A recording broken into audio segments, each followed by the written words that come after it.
Hey guys, welcome back to the channel.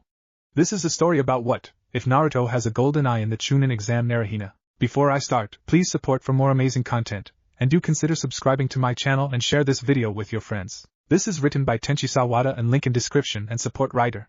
Let's start the video. Well, here we go. Training Ground 56. It was built during the Third Shinobi War. It was developed so that Konoha nins could practice fighting against the coastline. They put a forest all around and rivers in some places. It was a spectacular piece of work. The only problem was that they had to move it very far from the village since the rivers had to be quite large. It was so far that not many people went there. Many didn't want to travel that far just to practice, and would rather stick to the training grounds closer to the village. For a long time it was empty well until now. Damn him, that fucking LOW life son of a bitch, Naruto screamed in the woods as he raged in his self-pity. Naruto screamed to the skies as if to curse Kami, but rather he cursed a human. That fucking bastard, some sensei he is. Yeah, I have to train Sasuke, damn it, favoritism, and what he passes me off to some damn closet pervert. That bastard, he doesn't even bother to give me a good job or even give me a hint into beating Neji. Naruto kicked a stone on the ground. Naruto Uzumaki was a peculiar person. Being the Jinchuriki of the Kyuubi, a user of Kenjutsu, among other things. He was not at all a normal person. His happy, hyperactive, unobservant, tactless persona, that was all made up. His loud, brash personality, to catch people off guard. Even his jumpsuit was just a means to accommodate his persona of an unintelligent, hyperactive, and overall useless shinobi. Yep, Naruto did all this because it was necessary. Why? To ensure that he would have a trump card. At first, he never really did know why people hated him. What he did know was that he needed to protect himself. What better than deception? By lying to everyone, he could save his true observation, save his true nature for when the time came. Of course there were some parts that he showed that were true. His attitude to be hard-headed and see things through, that was still there. His promise to protect the ones he cherished, that was there as well. He even still wanted to be Hokage. Why do they all treat me like trash? I worked my ass off to be here. Naruto clutched his head as he fell to the ground. Anger, he felt rage, anger, he wanted to beat something senseless, destroy something. No, he did not want to kill someone, he wanted justice. Yes, justice. He wanted justice. Naruto looked up and time slowed. Everything came to a halt. The world became sharper, definite, and alive. Naruto felt like he could see no feel everything that was going on. Naruto shot forward at a thick patch of trees that was near the river. Naruto struck against the thick trunk of a tree. His fist impacted, or what it looked like it impacted. Naruto's fist drilled into the tree.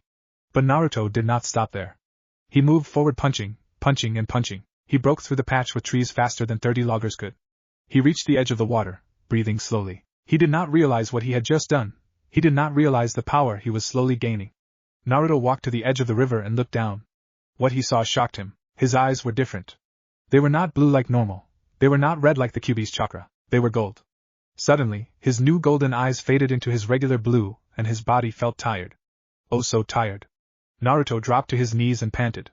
What was that? My eyes were gold. What did I do? Naruto turned around and his eyes widened as he saw the havoc and destruction he had caused. Did I do that? Naruto got up shakily and walked towards the broken trees. He knelt down and looked at one of the sizzling holes he had made when he went berserk. Naruto reached forward and touched one of the holes. Immediately he brought back his hand. It was burning hot. Naruto fell on his butt thinking what just happened. He had just broke 50 trees in a matter of seconds. There was no way this could be possible on his own. Kyuubi's chakra? No, his eyes would have been red. Then it had to be something else. Then what caused the holes in the trees? They were perfectly circular. It was as if something had formed over Naruto's hand like a glove. Naruto sat on his butt thinking about what he had just done for 20 minutes. Reviewing everything, or at least trying to, him felt his world slow down. It was as if he had slowed down time. But that wasn't right, he just reacted faster. Naruto sighed, he was getting nowhere. Naruto sighed, he had 4 hours left before he should turn in and get ready for tomorrow with the stupid closet pervert. Naruto sighed. Damn it, that fucking Kakashi. Naruto looked up at the sky. You know, one of these days I'll show everyone what the right thing to do is. Naruto suddenly felt something burst inside him. Like liquid water running down a stream, or fire spreading through a forest, felt energy burst in him. This feeling, yes, this is it. Naruto stood up and looked at his hands. He felt like he could do anything. Naruto looked up and saw a falling leaf. It was slow, very slow. Naruto reached out with his hands to catch it. As it was about to land on his hand, it was suddenly ripped to shreds. Naruto's eyes widened. What the?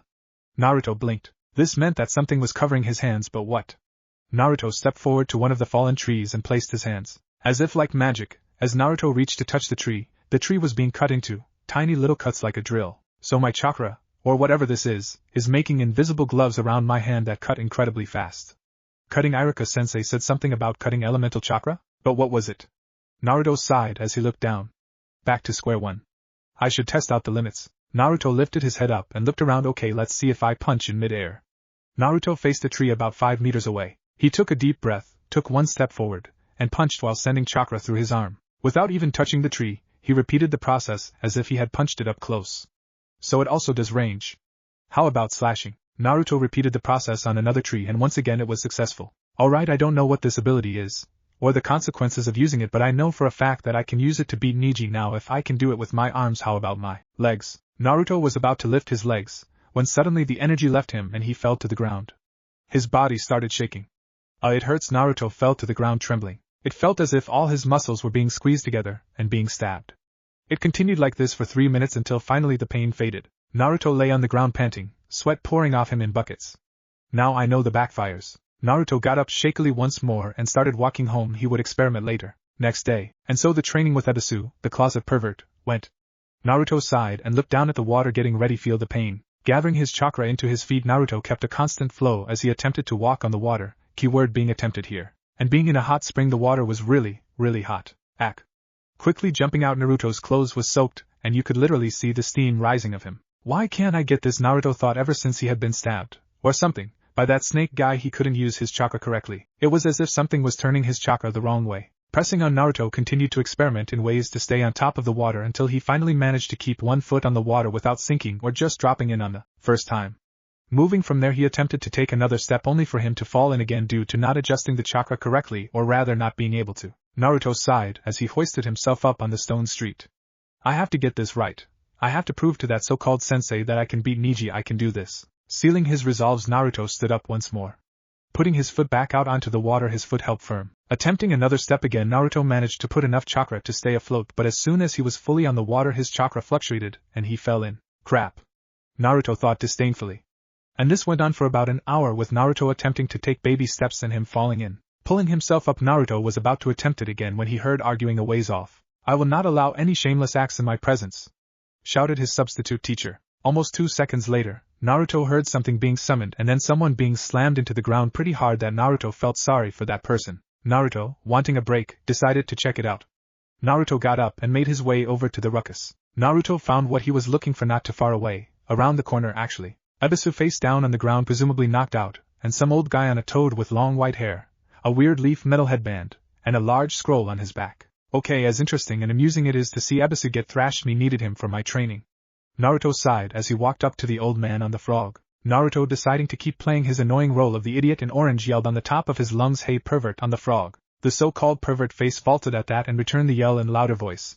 Who the hell are you calling a pervert, you brat? Naruto's eyebrow twitched. Oh, he is going down. Using the area to his advantage, Naruto shouted once more, "The one who is peeping into women's baths, that's who." Hearing this, the women in the hot spring quickly covered themselves and ran out of the hot spring screaming about a pervert. Damn it! Why did you have to go and do that? You just ruined my research. Research? Naruto's gut dropped.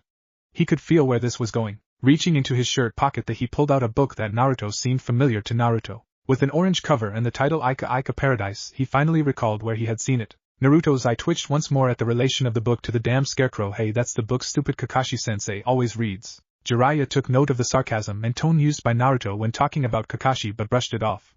With a pervert smile he said, "Ah, so you've met a fan of the novel. My book must be quite popular. You mean you're the one who writes that?" Naruto mentally sighed. Of course. Then again, why am I wasting my time here? Deciding to amuse the kid, Jiraiya chose his idiotic, fancy and purely original way of introducing himself. I am Myaboku Mountain's monk of the frog spirits, also known as the Toad Sage, otherwise known as Jiraiya of the Sannin. At the end he finishing his introduction with a ridiculous pose on top of the toad's head, a sweat drop forming on Naruto's head. But then Naruto recognizes the name of Sannin. Okay, never mind, my luck is still in play. Now how do I convince this guy to train me? Naruto once again decided to use his idiotic persona to do the trick. Okay, so you're the Toad Sage, now will you help me train or not? Giving Naruto a critical eye, he then gives him his response. This is his kid, I owe him one for not being there for him. I guess I can, but I can't make it look too easy. And what would I get in return for this? Inwardly sighing, Naruto thought about it for a minute until he came up with an idea. Perverts will be perverts, and dear Kami, why do I have to do this? Putting his hands into one of his favorite hand signs, he calls out, "Sexy no jutsu." In a puff of smoke appears one of Naruto's original jutsu for dealing with perverts. Naruto was surprised by Jiraiya's reaction. Alright, you have got a deal. Jiraiya yelled, holding up 2 thumbs up. Now this is payment. Naruto's sweat dropped at this, again, and mentally gave a really heavy sigh. But he didn't really care as long as the Sannin agreed to train him. Although there is one condition to this agreement. Turning around, pushing his fingers together, and giggling like a schoolgirl, Jiraiya said his condition. You have to stay like that when you are around me. Puffing out of his form in anger, Naruto glared at the old man. Naruto raged inwardly and outwardly. Damn perverts, I knew it. You are a pervert. I am not just any old pervert. I'm a super pervert. Sighing at his future teacher, Naruto gave Jiraiya a blank look. At least he agreed to train me, so are you going to train me or not? Naruto asked with an annoyed tone. Sighing in defeat, the Sannin finally dropped his side of the argument. Okay, that's settled, let's see what this kid can do. Fine kid, I'll oversee your training and help you as I am able. Grinning from ear to ear, Naruto cheered out loud and he went to continue his training. Finally, I can start working. But we are gonna move to a better location for your training. Jiraiya said this place is too packed for the training I am going to give him. Naruto smirked. I know just the place. After several minutes, Naruto reached training ground 56. Jiraiya looked around and whistled at the destruction. Wow, someone did a number on this place. Jiraiya looked at one of the felled trees and bent down. This feeling, is this wind chakra? Pushing the thoughts for later investigation, Jiraiya called out to Naruto. Okay brat, get back to your water walking and I will point out what I can. Taking a seat down further away from the river, Naruto once again tried it with a tired mental sigh. Hello water, and then he fell in. Again Naruto pulled himself onto land and took off his jacket and shirt. It was getting heavy and very annoying. After a while, Naruto decided to leak some intel onto why he was having this problem. If this Sannin lives up to his name, he'll know how to fix this problem. Damn it, I can't even control my chakra anymore, fucking snake bastard. Jiraiya perked up as shivers went down his spine. Orochimaru? That's not good. Snake guy? Naruto nodded, mentally cheering. Good, I got his attention. Yeah, his skin was pale white and his eyes were yellow, and he had long black hair. Orochimaru it is. Walking over to Naruto, he stood over him and looked down at him. What did he do to you? Naruto shrugged. I was fighting him in the forest, and he sword grabbed me and stabbed me in the gut. Jiraiya's eyes widened ever so slightly.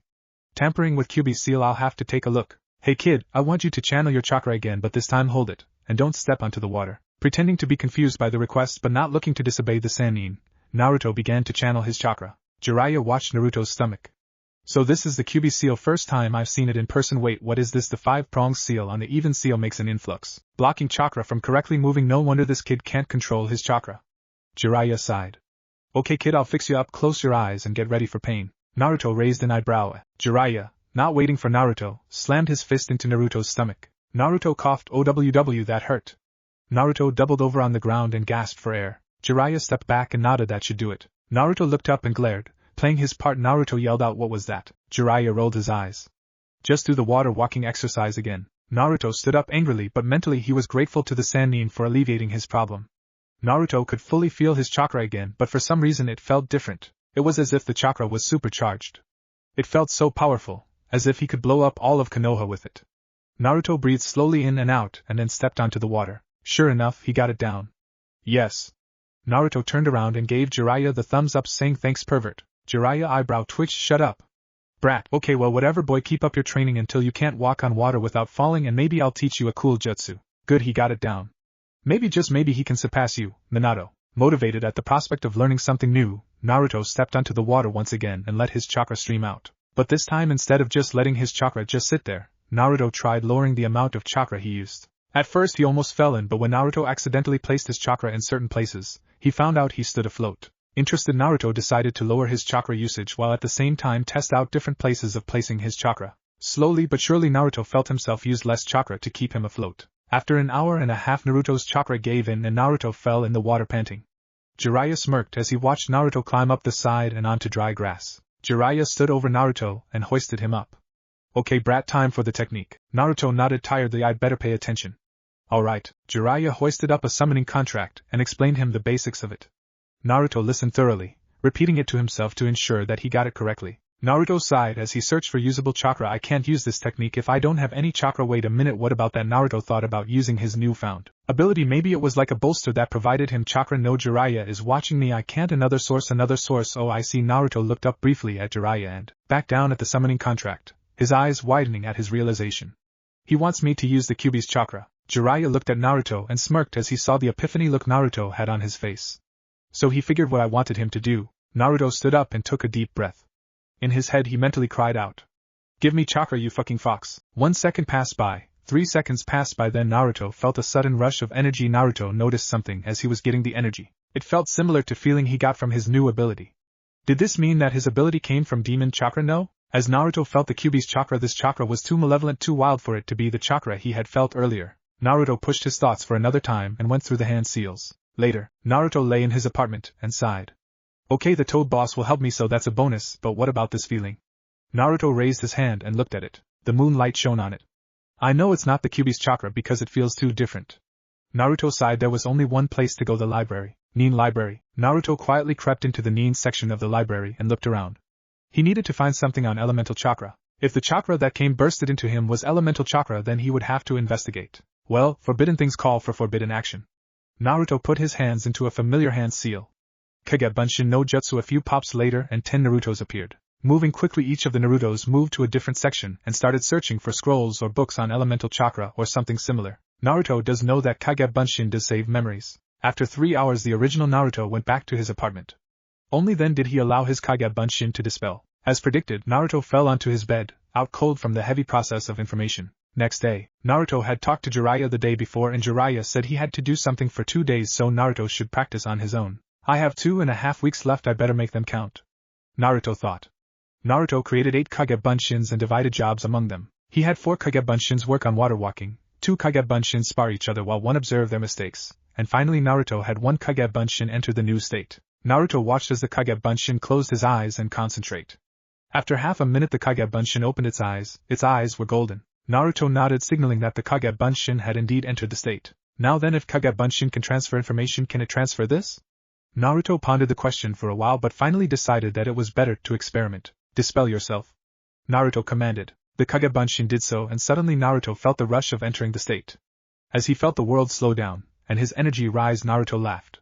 So it works. Naruto turned to the other Kagebunshins who were still diligently doing their assigned chores. It seemed that the state from a Kagebunshin only transfers to the original. Interesting. Naruto allowed the state to fade and his eyes turned back to blue. Naruto waited for the pain to come, but it never did. What the then? Why did it do this? Was it because the state came from the Kagebunshin? Unlikely. Naruto eyes widened. Of course. When Jiraiya undid whatever that snake bastard did onto his stomach, did that mean he could use this form without repercussions? Naruto sighed. That was for a later time. Naruto sat against a tree and dispelled his Kagebunshins. Naruto winced at the stabbing pain on his head but quickly shrugged it off. Alright, I know that the state I go into creates wind chakra around my hands. I believe it speeds up my reaction. Sort of works like a chakra pill, but why? Naruto pondered the thought. The chakra felt more like the Kyuubi's but nothing like it. The Kyuubi's chakra was much more potent. Wait, that's it. If the chakra was more potent, then it would mean he could use a super small amount of chakra to power a larger jutsu, but how was this possible? He had never heard anything like this. It's like the I see. Naruto's mind clicked and fit in the pieces. I know that the seal purifies the Kyuubi's chakra into my own. That is why I have a ridiculous store of energy. It takes out its malevolence, the demonic part of it. It doesn't take out its potency. The chakra I regularly use is my natural chakra, but I have an overabundance of that. The purified chakra that comes from the Kyuubi I haven't touched, that I probably didn't know how. So if I'm correct, by entering this state I am accessing the purified chakra. Naruto thought over this theory, and the more he thought about it the more it made sense. And Naruto paused, thinking about the incident in the Wave Country and the fight against Orochimaru. Because I am entering a state of heightened emotions, I access that chakra, subconsciously creating this. Naruto went over to the river and the smallest sliver of chakra he could cut down. He pushed the sliver of chakra into his feet and stepped onto the chakra. Naruto's eyes widened as he stopped onto the water without a problem. Not only was he stepping on the water like he did in his regular state, the water felt solid. Normally with his regular chakra he actively measured his chakra balance, but now he didn't even need to. The chakra went exactly where it needed to be. I am not forcing it to go there, so what is happening? Naruto took a couple more steps and then stepped off the water. Is my body subconsciously putting where the chakra needs to go? Deciding to experiment, Naruto stepped onto the water without pushing any chakra. Sure enough, he stood on it like he did on land. Amazing. Naruto looked down into his reflection, and another question popped into his head. Then what about my eyes? Once again it was time to hit the scrolls. Naruto entered the library, this time a half an hour after everyone had left it. Naruto did not want to cause an overload since he needed to think hard. Okay, first up, color septum. Naruto scourged the library on anything with color reference. He dug through several scrolls, and finally he found the thing he needed. A/N. Thank you, partner, for learning chemistry. Okay, so light is referred from how much energy is concentrated. RO is there. The more energy, the closer the wavelengths are, and the closer the wavelengths, the different colors on the visible spectrum. Okay, blue is over there and red is over there, then why is yellow over here? Of course. Since the purified chakra is more closely related to the Kyuubi, it will have more energy than regular. That must mean that my purified chakra is going to my eyes, which is why it is changing colors. Naruto bit his lip, but what did that mean for him? Okay, review what I know. The purified chakra from the Kyuubi is accessed through heightened emotions. My body subconsciously calls it, and puts it where it needs to go. My eyes turn yellow due to the chakra going into my eyes. Wait, my eyes. Of course, because my eyes are being infused with chakra, I can see things slower. Wait, no. Naruto paced across the library floor. Okay, why do I see things slower? I know that it has to do with chakra going in my eyes, but what does it do? Naruto sighed and looked up, and if sent by Kami, Naruto's eyes were attracted to a scroll called Reaction Time. Naruto mentally thanked Kami and grabbed the scroll, drinking in its contents. Naruto sat down and sighed as he tried to intake the information. Okay, so the chakra in my eyes helps send signals to my brain faster than normal. Similar to the Sharingan but not white. I can't memorize things, so I can't copy ninjutsu. I probably still can't see Thorog Genjutsu. Damn it, that would have helped. Naruto got up and brushed his clothes. Okay, I know that my chakra is just raising my body's potential, but doesn't that mean my body will get used to running on that chakra? Naruto's reasoning was sound. If a person stayed on soldier pills too long, they would get addicted, which was why people use soldier pills sparingly, since the properties were hard to wane off of. Think, Naruto, think why you are not addicted to it just yet. Naruto looked at his hands and the answer hit him like a ton of bricks. Of course, most of it's transferring into my natural elemental affinity, wind chakra. This was the answer. He had figured it out. Naruto smirked as he thought about it. Okay, because I am using wind chakra, I need to know how to use wind jutsus. And Naruto looked around at the hundreds and hundreds of scrolls. What better place than the library? This time Naruto did create Kage Bunshins and had them scourge the area for anything related to wind. 2 days later, Naruto panted as he stood in the middle of the field. All around him were dozens and dozens of trees that were cut in many places. Naruto had practiced on them yesterday to master the basics of using wind. What interested Naruto was not the slicing and cutting of the wind, but what many wind masters could scarcely believe possible. Using wind to control pressure. Yes, it was amazing. Naruto had heard hints and pieces of it in the many scrolls his Kage Bunshin had read. Some of the experimenters of wind had tried to concentrate wind. They said that they were able to put high-pressure winds on certain areas, hence creating futon, great breakthrough. But that was not the point. One master even tried doing the opposite and releasing pressure. The result, he created a high-sped technique. Naruto already had 3 Kage Bunshins practicing that. The possibilities were endless. Naruto wanted to create thousands upon thousands of Kage Bunshin to start practicing, but if he did that, then he would be in a coma till the finals, and that was a no-no. Naruto settled for only 50 of them. He divvied up the work to 20 on the basics, and the rest on different techniques. Interestingly enough, Naruto had created the trough for a new river. It was about 8 feet wide and 3 feet deep, and it reached for about 28 feet away. It's powerful, but it can't last far away since the compression needs to be continued. Naruto sighed as he bent down to examine his destruction. It's usable. Why was Naruto creating such destructive techniques? To defeat Neji, but that was easy now with his new state. Naruto was preparing for something else. Unlike most of his genin class, Naruto could see tension. He understood why the Sound Nin tried to attack his team. He saw that the Sand Genin were far beyond genin level, so what was the point of trying them out? It had to be much more than simply showing off. Plus, why send a mentally unstable kid to an ally's home? It was really suspicious. And with the appearance of Orochimaru, this made Naruto think what the hell was going on. Simply put, Naruto already had a theory. On what was happening, he just needed confirmation. If his theory was wrong, then he could use the techniques against Gaara anyways, since they were extremely explosive. Naruto took a deep breath in and once again entered his state. Naruto opened his eyes and started feeling for threads of chakras. He needed these threads to control the wind, manipulate it to its will. Naruto paused for what seemed like hours but was only a second. Naruto pushed the pressure of the air away from his body. At first it felt like lifting a house, but slowly and surely he lifted it off himself. Almost there, Naruto thought. From the scrolls he had read, he had come to the conclusion that 2 inches away from the body was the optimum distance. As soon as estimated that the pressure was being held 2 inches away, Naruto decided to test out what would happen if he lifted air pressure. Naruto ran around the field, which was about 1 mile in a minute. He moved so fast that a huge gust of wind followed. As Naruto stopped and looked at the swaying trees, Naruto's body shook with glee. With it, I can move at full potential. Crack! Naruto's eyes widened and he immediately turned and jumped at the sound. Naruto saw a familiar set of robes jump back quickly as Naruto struck the ground, using the wind to create induced pressure, making his punch so heavy that it made a 3-foot-deep crater. Whoa, brat, you got something interesting, Jiraiya said, smirking. Naruto stood up and glared at the man. How long have you been watching? Jiraiya smirked. Since you made the Kage Bunshins. Naruto glared even harder. Damn, I didn't even sense him. Naruto turned around. Fine, you can watch but don't interfere. Jiraiya raised an eyebrow. But don't you want help using your wind chakra? Naruto whipped around and ran at Jiraiya, who jumped back. Naruto growled at the man. How did you know? Jiraiya smirked. Because it's my affinity as well. It was Naruto's turn to raise an eyebrow.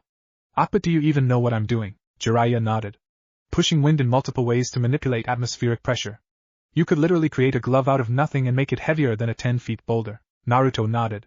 Jiraiya walked past Naruto and looked at the different Kage Bunshins diligently working on their tasks, ignoring Jiraiya. What you have here is manipulating wind to create a bullet-type jutsu. Naruto nodded once more. I am already practicing them with Kage Bunshins. It is difficult to manipulate them, and it takes time, but I believe that with time I can reproduce them easily. Jiraiya raised an eyebrow. Big words. Naruto shrugged. If I put my mind to it. Jiraiya laughed. No, I meant big words from a stupid ninja like yourself. Naruto moved forward to punch Jiraiya, but the Sannin had already jumped out of the way. Jiraiya noticed one thing though: you aren't ready to control pressure completely, so you can't block physical things. Sure, you can create bullets, sides, or even a good oil gravity pressure. Jiraiya pointed over to 5 Kage Bunshins concentrating wind so hard that it was literally condensing the particles around it. But since you can't dodge a kunai without losing your balance, you suck. Naruto's eyebrow twitched. I can't help that, no one teaches me. Jiraiya's eyebrow also twitched. That's why I am offering to help you, brat. Naruto yelled back, thank you, you idiot pervert. Jiraiya returned the favor. You're welcome, brat. They crossed their arms and looked in opposite directions. After a few seconds they started laughing.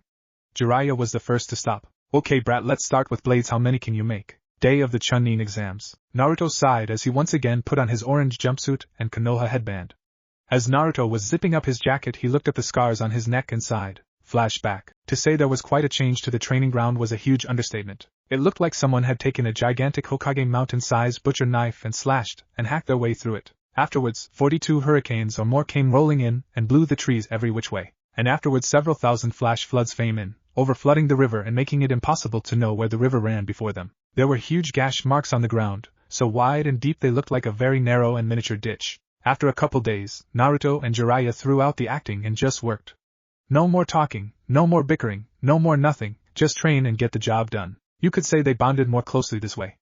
Jiraiya understood Naruto's drive and respected him for that. Naruto understood Jiraiya's vast experience, and was humbled by it. They quickly gained even ground and expanded upon it, and so their relationship built around improving Naruto's skill. Of course they had some fun jabs at each other's morale, but they were really focused. I am going to create a seal to store the heightened chakra into it. This will allow you to use the chakra without repercussions to your body, Jiraiya said, looking down at Naruto, who was doing handstand push-ups on his hands, his legs straight up in the air. Naruto bent his arms and held that position. What do you mean? I haven't felt any repercussions. Well, Jiraiya cut him off. You felt immense pain everywhere on your body, as if it were on fire. Naruto pushed up, straightening his arms. How did he know? Yeah, but wasn't that the seal Orochimaru put on? Jiraiya sighed as he sat down on the ground. That was partly the reason, but trust me when I say this, I use a form similar to your golden eyes. While it does not come from a chakra I can easily call on, like you, it does raise the potency of my chakra by several times over. Naruto took a deep breath in and bent his arms again. So, what is the repercussion? Jiraiya sighed. Do you know about chakra withdrawal by the Akimichi? Naruto straightened his arms once again. No, what is it? It forces chakra to go to a purer state. It is a secret pill that serves to make chakra more enhanced by changing the body's chemistry. It could be seen like opening the chakra gates. Naruto paused midway as he was bending his arm. Opening the gates? Ah, I see. But that means if I use my state too much then my body will go through withdrawal since body isn't used to the chakra. Jiraiya shrugged. Yes and no. Over time your body will get used to it. But the downside is that sooner or later, your regular chakra, well, you won't be able to use it anymore. Naruto froze. He pushed off the ground, flipped in the air, and gracefully landed on his feet. Naruto turned to Jiraiya questioningly. Why? It will be so unpurified. Ah, well, that's not it. Okay, put it this way, your body will only use the purified chakra. Naruto looked down in deep thought. That still left a lot of questions open.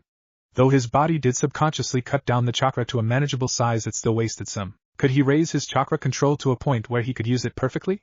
No, that was too much to expect. That's where the seals come in. Naruto looked up. Jiraiya took out an ink and paintbrush. The seals will store the chakra and allow your body to handle both the chakras. Naruto's eyes widened. How? Jiraiya shook his head. I know you're a smart kid. You did just figure out your new ability by yourself, but sealing it's way beyond your league right now, maybe later, but first let me put it on you. Naruto relented and nodded. Let's do this. Later. Naruto woke up. His whole body was in pain. He didn't even try to open his eyes as his body seared with pain. It felt like 100,000 knives had been plugged into his body. Don't move, brat. Naruto opened his eyes painfully and looked to his left where the voice came from. Jiraiya was sitting over him, smoking from a pipe. Naruto reached for his throat. Did it work? Jiraiya scowled, and after a moment, sighed.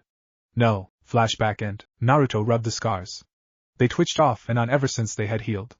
Jiraiya said that something about the purified chakra's activity with his body. Jiraiya actually explained it pretty well so that Naruto could understand it, or at least part of it. Jiraiya had theorized that the purified chakra was pooling into one area. And that area just needed to be confined and controlled, similar to a dam with a really big faucet. The only problem was it wasn't the case.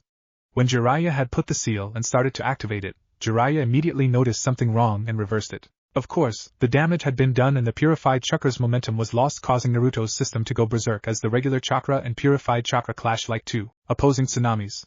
Jiraiya fought tooth and nail against Naruto's potent chakra for 2 hours and it ripped through Naruto's body metaphorically, and literally. It seemed that it was too late for the pool to be made. The purified chakra was already piggybacking all of Naruto's regular chakra. When Jiraiya tried to gather it, the purified chakra went the opposite way. That caused all sorts of problems that would have killed anyone other than Naruto. After that, Jiraiya told Naruto to never attempt any sealing. Jiraiya knew that Naruto was thinking about learning seals on his own, so Jiraiya had made Naruto swear an oath that he would not learn sealing without his help. Naruto accepted the oath and left the subject aside for a later date. Instead, Jiraiya drew up alternative plans for Naruto. Jiraiya said to save the purified chakra for the last, and only use it as a last resort. Since the purified chakra had the capability to damage his body, it should be dealt with properly. Jiraiya even went so far to say that Naruto wouldn't even need it against Neji but probably Gaara. To that Naruto said, flashback, cut the bullshit. I know about sand and sound invading. Naruto said, looking Jiraiya straight in the eye. Jiraiya raised an eyebrow. What do you mean? Is he bluffing or? Naruto sighed. Orochimaru came in and attacked us. I don't remember much about the encounter, but I do know that later the sound tried to kill us. Jiraiya was silent. If you don't want to tell me, fine. But don't tell me that conserving my purified chakra is just a save for later in the fight. I know why you want me to save it. Jiraiya chuckled. Damn brat, you are really smart. Like Minato could always tell what I was holding back. Naruto shrugged. Now then, can you please tell me what you know, or do I have to figure everything out for myself? Jiraiya looked down at Naruto and nodded. Here's what I know. Flashback end. Naruto had learned a lot. First, Jiraiya had one hell of a spy network. After Sandaime told him to come back, Jiraiya immediately called in contacts close by. They had all told him the same thing. Sound and Sand had allied and were preparing for something. Obviously this was going to be huge, and hidden alliances meant sneak attack in the shinobi world. Sandaime was already preparing for the imminent. It's too early to go to the stadium, Naruto thought while taking his eyes off the mirror and past reminiscences. Naruto got up and walked down around. Many people were already at the stadium, so not many people were in the streets, or at least people who had time to recognize the QB brat. Naruto just lazed around. It would be an hour till he had to get to the stadium, and Naruto knew every back street there was, so it wouldn't be a problem for him to get there on time. Finally, Naruto wandered away to a very familiar training ground. Naruto sighed. It was still the same. The memorial to honor the dead, those 3 posts that people would get tied to. Pathetic. Naruto walked over to the post and looked at the one in the center. His post, the post he was tied to. It was ridiculous to think he had been tied to it, but hey, that was needed at the time, the Soviet. He needed to be an idiot, he needed to be a stupid, bratty kid, who just yelled his lungs out and spouted out he was going to be the Hokage. That would be no more. Oh no, he would fuck that all away. Fuck being an idiot, that was the past, he needed to live. Fuck being a stupid bratty kid, he wanted to prove himself, he was tired of people looking down at him. Of course, in this village where most of the population hates you, Naruto still knew that there were some people that believed in him. He wouldn't let them down. He wouldn't let Gigi down. He wouldn't let her down. She had watched to him, and believed in him. Yeah, when people said he was a dead last, she silently hoped for his success. Yeah, it was good to have a person like her on his side. Even if she didn't express it directly, it was good to have her on his side. Unlike the rest of the villagers that hated him, the people who threw trash at him, the people who beat him up and called him a demon, these were the people who he would blow away. It was his life. He didn't care what the hell anyone thought of him. He would prove to them all. He was Uzumaki Naruto. Naruto bowed his head as if in silent prayer, vowing to let no one down. Naruto felt another, familiar presence behind him. Naruto turned around. Hinata, I know you are there. Naruto heard a sudden eep. Naruto sighed. Come out, Hinata. Hinata, slowly but surely, walked out towards Naruto. Hello, Naruto-kun, Hinata said nervously, looking away and doing her ever so cute pose. Naruto smiled. Thank you, Hinata. Hinata jolted as if she had been shocked by electricity. What do you mean, Naruto-kun? Naruto just kept smiling. I wanted to thank you for believing in me. Hinata started to turn red. It was nothing, Naruto-kun. Naruto chuckled. It was more than nothing. At times I didn't believe in myself. And then I gained hope, and inspiration about faith in people from you. Hinata looked down. I too got inspiration to you, Naruto. I watched you as you struggled. I really. Hinata stopped, suddenly shocked at what Naruto had done. Naruto had leaned forward and pecked her on the forehead. Hinata made a new shade of red and then fainted. Naruto caught her and gently placed her on the ground. Naruto put his hands in a familiar position. Akage Bunshin popped in and picked up Hinata. Naruto gave it its orders. Take her to the hospital when you are sure she is safe, dispel yourself. The Kage Bunshin nodded and jumped off. Naruto sighed and after a moment jumped off to the stadium. She will be safe now, I don't have to worry, and she won't have to see what I'm going to do. 10 minutes to the start of the finals. Genma looked at the lineup in front of him. Okay, let's see, we got a couple Konoha brats, some sand brats, and we still missing some people. Genma looked down at his sheet to confirm who was missing. The Uzumaki kid and the Uchiha kid. And what to do? Sorry I'm late. Genma turned and looked behind him. It seemed the Uzumaki kid was here after all. Genma nodded. It's okay kid, you fine, just go stand over there. The Uzumaki kid nodded. Genma felt something odd. Didn't they say he was some kind of hyperactive kid? This kid seems dull. It was indeed true. Naruto was not acting like his boisterous happy-go-lucky self. He was quieter for one, and his face did not hold a goofy smile but rather a serious and dead-on look. A determined face like always, but it held an edge to it as if to say, don't fing mess with me. Shikamaru looked over to Naruto. The lazy side blew it off as determination and training. The genius side of him, well, he is definitely standing taller, isn't smiling, acting troublesome, interesting. Genjutsu no wouldn't do that. Traumatizing event no would have mental and physical deficiency somewhere. Now what could be up? Shikamaru pondered the question but gave up for a later date. It was far too troublesome right now. A few more seconds. Genma waited while biting his senbon. Now then, I just hope these leaf genin can wear out those sand genin. I don't want to have to waste my time fighting some brats before I can help Hokage-sama. Genma looked up towards the Hokage, who nodded. Alright, Genma said in a loud voice. Let's begin. The crowd hushed, looking forward to the matches to come. Genma reached inside his shirt and pulled out his sheet. He flipped it open for the genins to see. This is the tournament list. Naruto eyes widened slightly. That sound guy is missing from the sheet. Either resigned or dead. Did Jiji send Nambu to kill him? No, that would be too risky. Must have been an accidental or hushed-up killing by the same side. Or there would be a huge public fuck-up now. Naruto brushed the thoughts away. Less genins to kill then. Now then, Neji and Naruto stay here. Rest of ya, get up to the second floor. Genma jerked his thumb towards a tunnelway leading to the second floor. Naruto, deciding not to waste time, moved a couple paces back, away from Neji. Naruto faced Neji and waited for the signal. Now then, do I want to end this quick or do I fight him?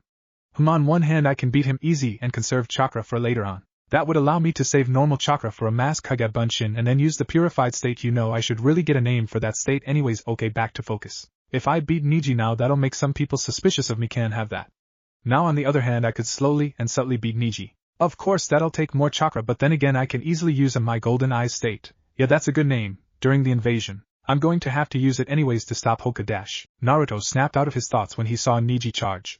And Naruto said while jumping back. Naruto turned his head towards Genma and growled out, hey, did you even say start yet? Genma shrugged. Yeah kid, I did. You were in La La Land for a while. Naruto rolled his eyes and then turned his attention back to Neji.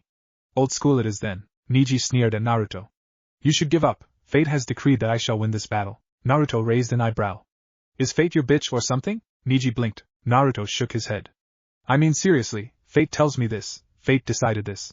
Man, do you have fate on a fucking payroll or something? Neji glared and charged, palms already charged with chakra. Naruto weaved through the many palm strikes. Neji was fast, but he was a snail compared to Jiraiya.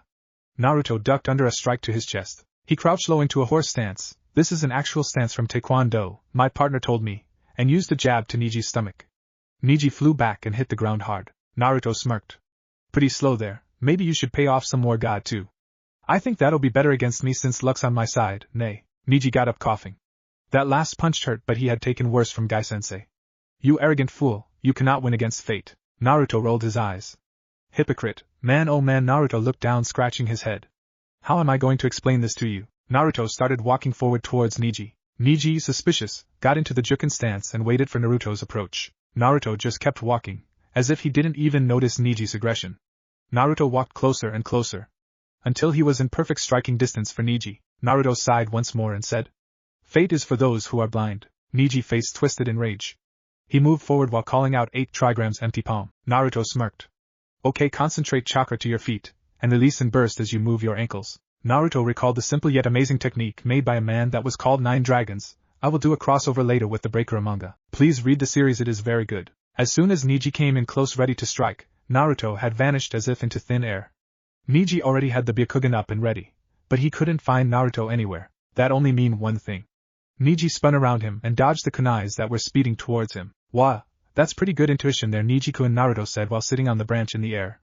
Naruto was tossing a kunai in the air and catching it as it fell. Neji glared at Naruto. To be directly in the back of his blind spot, that meant Naruto knew. But how? Naruto kept throwing the kunai up and kept on catching it. Neji-kun, let me tell you something. Neji cut him off. I do not need a lecture. You know nothing of pain. Naruto caught the knife and did not throw it up. Naruto's eyes narrowed and his voice became hard. Tell me what you know of pain, Neji complied. Neji spoke of being branded with the seal. He spoke of losing his father. All the time Naruto listened patiently. When Neji had finished there was a hushed silence. Naruto sighed and jumped down from the tree. Naruto's hair was covering his eyes. You are right, that is pain. I will not deny you the right to call that pain. Losing a loved one, that hurts. Being branded inferior, that hurts also. But you are still far away from even be swallowing in self-pity. There are many out there. Naruto paused as his memories flashed through his mind. That have dealt with worse and got through. Naruto sighed for the last time. That is why you lose. Naruto vanished. Neji's eyes widened. Where is he? I can't see him. Behind Neji tried to use Kaiten, but his body suddenly froze. He couldn't breathe. Why couldn't he breathe? There wasn't any air. He needed air. Shit, he was blacking out. Gasp air suddenly came back to Neji, and Neji dropped down onto his knees and hands gasping. Naruto stood behind him looking down at him. Naruto closed his eyes and raised his hand and called out flock of knives. Neji tried to stand up, but suddenly he felt something brush against his body. It felt weird, he felt light. It was as if he was really dehydrated. Neji looked down at his hands. There was cuts on them. Tiny little cuts, that started to bleed red. How did he get those cuts? What happened to him? But fate. Neji fell to the ground, bleeding and unconscious. Naruto just stared at his opponent. As soon as he saw that cuts on Neji start to bleed, he yelled for medics. The medics rushed towards Neji as quickly as possible. They didn't even wait to bring him away as they immediately started treating Neji, trying to close some of the wounds. One of the medics called out, "He'll be fine, the cuts are very shallow, but there's a lot of them." Only then did Naruto walk silently away to the tunnel. As soon as Naruto entered the tunnel, Naruto sat against the wall and fell on his butt. Naruto only hoped Neji could forgive him. He got so caught up in his rage. Naruto looked up at the ceiling and sighed. Only an hour or so till it started. Naruto got up and walked upstairs. The wind followed him. Naruto watched Shikamaru's match. Now that is what I call strategy. Naruto watched as the jacket expanded Shikamaru's shadow to force Temari around. Naruto watched as Shikamaru slowly but surely retracted his shadow, and then, bang, a huge flash appeared over the whole stadium, blinding Temari. Naruto averted his eyes. Everyone else in the stands had looked directly into it, and were now covering their eyes with their hands in pain. It would have been a very funny sight if anyone had seen it, but oh well. Anyways, the flash bang as Shikamaru's secret weapon, or well his clan's secret weapon, blinded Temari and everyone else, while allowing him to expand his shadow and capture her. And so it went. Huh? Genma asked incredulously, his samban threatening to fall from his loose lips. He looked as if he had been hit with a 3-ton pan on the head, and then a horde of hot-looking girls each took a turn kissing it or not, but that was what it looked like. He was in the middle of laughing at the same time, dazed. It kind of looked like he was constipated but was reading a funny comic. Whwa, Temari stuttered, her eyes wide and her mouth dropped open in shock. Shikamaru was half tempted to tell her she'd catch flies if she didn't shut it. What did you say? That's right. You heard me, Shikamaru said lazily. I quit. It was fun and all, but this wouldn't last much longer, anyway. I'm almost out of chakra. In fact, I think I've got enough to hold this for another 10 seconds tops. I thought up 540 possible ways to finish this, but none of them would work. What? Temari asked, still dumbfounded. You mean that, after all that talk about not losing to a girl, and after all the trouble you gave me, you're forfeiting? What the hell was wrong with this guy? She had never met such a friggin' lazy guy like him. Must I repeat myself? Shikamaru retorted rudely, his shadow retracting from her form. There, you happy? I couldn't fight back even if I wanted to. You win. Shikamaru rolled his eyes and then proceeded to stare at Genma, who was still trying to figure out what the hell had happened. Genma started slowly, as if the words refused to leave his lips. His eyes were still wide as he continued, trying to force the next phrase into the air. Winner Temari. Naruto chuckled at Shikamaru. He had plenty of chakra left. Naruto knew for a fact that Shikamaru was bluffing about his chakra. Of course there was the question why. If Naruto had to guess, it would be to conserve chakra for a battle up ahead. Damn, I am lucky I have him on my side. Naruto thought with satisfaction. Now then, where is that fucking sensei and Sasuke? Everyone tensed as a whirlwind exploded a few feet from Shikamaru, kicking up a thin cloud of dust. Leaves that had not been there before danced about the high-speed winds, some crumpling under the pressure. In a quick burst, the winds dissipated, revealing two figures back to back as the leaves slowly fell to earth. The first person was tall, nearly twice as much so as his shorter companion. He wore navy blue under a green flak jacket, a mask hiding most of his face. A Konoha Hittite was slung over his left eye, hiding the socket beneath. His light gray hair spiked up, as if defying the laws of gravity. One of his hand was snugly held in his pocket. The other one tightly held a very familiar orange book. The second person, well boy, was no more than 13 or 14 at best. His bangs were long and parted to frame his face, easily reaching to the very edge of his jawbone. His dark eyes were observant, flickering about the stadium as a small smirk quirked at the right side of his lips. His raven black hair spiked backwards at the back of his head, kind of like the hind end of a chicken. He wore a black shirt and had several bandages around his arm and his leg. It seemed he had done some serious training in the last month. Naruto sighed. Well then, it's almost time to get the show on the road. Flashback. How are we going to counter it? Naruto asked, staring at Jiraiya intently. Well, he was staring at him upside down. Naruto was placing his hands on the ground and using the wind to hold him steady. It had only been a minute and Naruto could feel the constraints of the chakra getting to him. It wasn't that he was running out of chakra, but more of the fact that controlling the wind chakra to exactly 1 centimeter from the ground constantly from your hands is very, very difficult. Jiraiya scratched the back of his head. Like I told you, Sensei is taking care of the coordination of the village, but that is not I am worried about. Naruto fell down, he lost grip of the wind and it flew from under him. Damn it, Naruto cursed. That was the 5th time he had tired it, and he was still not getting any closer than he had first started. Naruto rolled onto his back and looked over at Jiraiya from his position. What are you worried about then? Jiraiya paused and then opened his mouth. Flashback cut. The younger of the two figures looked up, his expression remaining mostly neutral at the blonde. Naruto understood that Sasuke held no hard feeling against him. No, not even hard feelings. Naruto believed Sasuke held Naruto as a friend. Naruto respected that. Naruto was not that blind to hold grudges. Though he was still miffed about Kakashi not training him, he understood that he benefited from training with Jiraiya much more, and Sasuke gained stuff from Kakashi. Naruto nodded to Sasuke, giving a small smile. Sasuke gave a small smile back. It was a message of rivalry and of friendship. Feeling a pair of eyes on the back of his head, Sasuke turned slightly to look behind him. Gaara's imposing figure stood in the stands, his eyes stony and dark, as if he were staring at his next prey. Naruto's eyes narrowed. Jiraiya had warned him about this guy. If he were to fight him, go golden eyes automatically. Jiraiya said with the golden eyes Naruto was easily jounin material. Of course Naruto lacked the experience and the tactics of a jounin. Naruto could easily make that up with his creativeness and his diverse and extremely destructive yet precise wind techniques. That reminds me, I still have to work on creating. Naruto's thoughts trailed off into a special little technique that would require tons times tons squared of calculations. But that was besides the point. Naruto just needed to bide his time until he could start their plan. Sasuke flinched for a second as Gaara's face split into an evil and maniacal grin, one that threatened to crack his head in half. Sasuke took a deep breath and he repressed a shiver. This guy was beyond creepy, but he knew that this crazy guy in front of him was strong. An opponent that would drive him to his limits. After this challenge, he would fight Naruto. I'm sorry, Kakashi addressed the examiner, scratching the back of his head sheepishly. We got kind of sidetracked. He's not as qualified, is he? Genma rolled his eyes. The Hokage decided to extend the time. Kakashi smiled. Thanks. Naruto sighed as he looked down at scene play out in front of him. Genma said, looked at the two competitors with amusement. This was probably the match for the tournament. Begin. Sand busted out of Gaara's peanut-shaped gourd, like a snake that was finally free of its prison. Sasuke immediately jumped back. He would be watching what his opponent would do from afar. He had heard what happened to Lee. This guy would be dangerous to take lightly, and without any planning. Essentially, other than sand manipulation, the rest of his opponent's skills were a mystery to him. Ugh! Gaara grasped his head in pain, muttering, Don't be so angry, Ka-san. That blood I gave you earlier, it was disgusting. But I promise. This blood will be so much better. What the? Sasuke's eyes widened slightly. What the hell is he talking about? This guy is insane. As if the pain was a passing thought, the sand was once again moving in the calm facade it had originally started in. Gaara's empty teal eyes glaring at him from rings of black, it was like staring the devil's eyes. The redhead's brow furrowed as his lips drew tight, his arms folded in his typical fashion. The sand was calm, floating around the boy smoothly, it formed a perfect circle around him. Come, Gaara uttered lowly, his voice dangerous.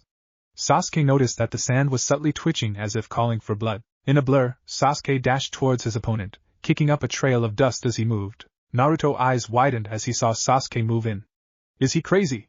He'll be killed. Sasuke flung two shuriken, watching as the sand automatically rose up and grabbed them out of the air. There's that automatic sand response Kakashi told me about. Sasuke glared at the sand as it started to rise. The sand morphed into a copy of Gaara, glaring at him with the two shuriken grasped in its fingers. It exploded outwards and Sasuke leapt up, tossing two more of the throwing stars as the Gaara clone tried to use his previous ones against him. They collided with each other and fell to the ground. Sasuke landed, punching a hole through the doppelganger, the sand grasping at his wrist. He brought his other hand up in a palm strike, blasting the sand clone's head to bits. He rushed forwards again, aiming a punch at the redhead's face. The sand rose to block, but Sasuke vanished, reappearing behind Gaara. To his opponent's shock, he landed a solid punch on the Tsunade shinobi's left cheek, sending him flying. The sand formed a cushion for Gaara, standing him back up as it repaired the damaged section of sand armor. That speed, Guy remarked in surprise. He turned to his eternal rival, Kakashi-san. You? I did, Kakashi nodded. I focused on the fight happening below. I had him imagine how Lee would fight and copy it. Needless to say, he picked it up quite well. I see, Guy said seriously. But you do realize that pure taijutsu won't be enough for this, don't you? Even my brilliant pupil couldn't beat Gaara-san with taijutsu alone. Taijutsu isn't all I taught him, Kakashi remarked lightly, revealing no secrets. Sasuke-kun and I are very similar people. Guy looked down at the scene, his mind working on what Kakashi could mean. In a blur, Sasuke was upon him again, landing another punch. It hit and he continued, lifting himself and Gaara into the air as he went. A second punch, an elbow to the gut, a knee to the solar plexus, and a palm strike to the left chest. Sasuke jumped back to avoid another sand swarm attack. He moved around, and behind Gaara. Sasuke swung his leg out to strike Gaara, but all of a sudden Gaara's sand armor reached out and grabbed his leg. Sasuke's eyes widened as suddenly a huge mess of sand shot upwards and struck downwards in a huge wave. Sasuke quickly took out a kunai and slashed the sand, freeing his leg. Sasuke jumped back and the sand crashed into the ground harmlessly. Gaara turned around slowly. The sand swirled, forming an orb around him as he moved his hands into a single seal. There were several surprised gasps in the crowd, mainly from the team of sand ninja that Gaara called comrades. That alone drew Naruto's attention as an ominous feeling settled into his stomach. Jin, Saru, Hibi, Saru, Gaara chanted within the orb, hands locked in a hand seal. Sand trickled upward and formed an eyeball that stared out at Sasuke. Jin, Saru, Tori, Tatsu, Sasuke scowled, glaring at the orb in front of him. This could create some problems. He had no idea what Gaara could be doing inside there, nor could he find out what the orb of sand could do. Being smart, Sasuke decided to test what the sand could do against an attack. He tossed a shuriken towards his foe, watching as a spike of sand shot out from the sphere and destroyed the small throwing weapon easily. His scowl deepening, Sasuke dashed towards the orb with a frontal charge. Blood trickled down Sasuke's cheek, fist, and left leg, spikes of sand protruding from the orb just barely having missed impaling him. He had come far too close to losing a body part there, and he would have if it hadn't been for his Sharingan. He jumped backwards, doing several flips. Sasuke kept moving backwards until he attached himself onto the arena wall so he could have a clear view of the field. I guess I have to use that technique, Sasuke told himself. Kakashi warned me to only use that as a last resort. Damn, there is no other way. Chidori it is, then. Reassuring himself that it was the right choice to do, Sasuke flashed through 3 quick hand seals, bracing his left arm with his right hand. Chakra gathered, quickly turning into a blue lightning that fizzled loudly. The sound of 1,000 birds chirping filled the area as Sasuke crouched on the wall, prepared to make a fast dash. Guy turned to Kakashi in shock. Kakashi-san, you didn't? I told you, Guy-san, Kakashi said in a firm monotone. Sasuke-kun and I are very similar people. But Kakashi-san, that jutsu? The green-clad man asked seriously. Kakashi nodded, never taking his eyes off the match. It was the only way I could think of that would get through that boy's sand defense, he replied. Now Sakura, Ino and all the other genin around them were looking at the 2 jounin. Still, Guy continued. It isn't something to teach a genin, he said, a frown marring his face. Kakashi glanced at him in annoyance. And that thing you taught Lee wasn't? He said irritably. Guy got a pained look on his face and said no more. What jutsu, Kakashi-sensei? Asked Sakura. Kakashi just looked at the girl and gave her one of his eyes-miller things. Just wait and see, Sakura, he said, then turned his attention back to the match, as did all the genin. Naruto's eyes widened as he looked at the technique. High concentration of chakra in the form of lightning chakra. What the hell, did he practice electric manipulation also? Naruto gritted his teeth. Just when he thought he had an advantage, it was killed off already. This is true for Kishimoto's way for Naruto. Then, to the eyes of the roaring crowd, Sasuke became a blur as he ran full speed down the wall, a trail of destruction left in his wake. As he hit the ground, he continued forward, kicking up a cloud of dust and debris. The crowd roared even louder as Sasuke closed in on his opponent, his Sharingan allowing him to dodge the spikes that shot towards him. With only a fraction of resistance, Sasuke's hand cut through the barrier of sand surrounding Gaara, passing quickly through the sphere and striking the red-haired boy within. All was quiet as the crowd waited with bated breath for the result to show itself. What's this? This warm moisture? Gaara's voice asked, confusion and fear running rampant. Blood? Is this my blood? An ear-splitting shriek rent the air, the cry of a dying man. Naruto winced at the noise. Has he ever seen his blood? Naruto thought with disbelief. Naruto's eyes widened as he felt something go over his eyes. He was getting really sleepy. What was going on? He felt so genjutsu. Naruto immediately sent a burst of chakra throughout his body. Jiraiya had taught him how to do a genjutsu delay technique. By pushing chakra up and down the body, forcefully, you could keep your mind active long enough to dispel the genjutsu. While it was not a way for Naruto to dispel genjutsu, it gave Naruto time. Naruto immediately called on his hyperized chakra. A huge torrent of chakra flowed around Naruto, and the wind, noticeably, picked up around Naruto.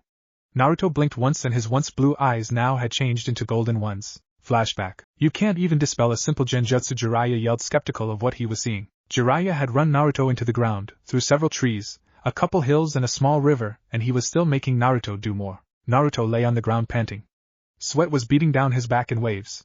His muscles screamed revenge, and he had half the mind to fall asleep and go into a coma. That was beside the point. Naruto groggily stood up and looked up at Jiraiya tiredly.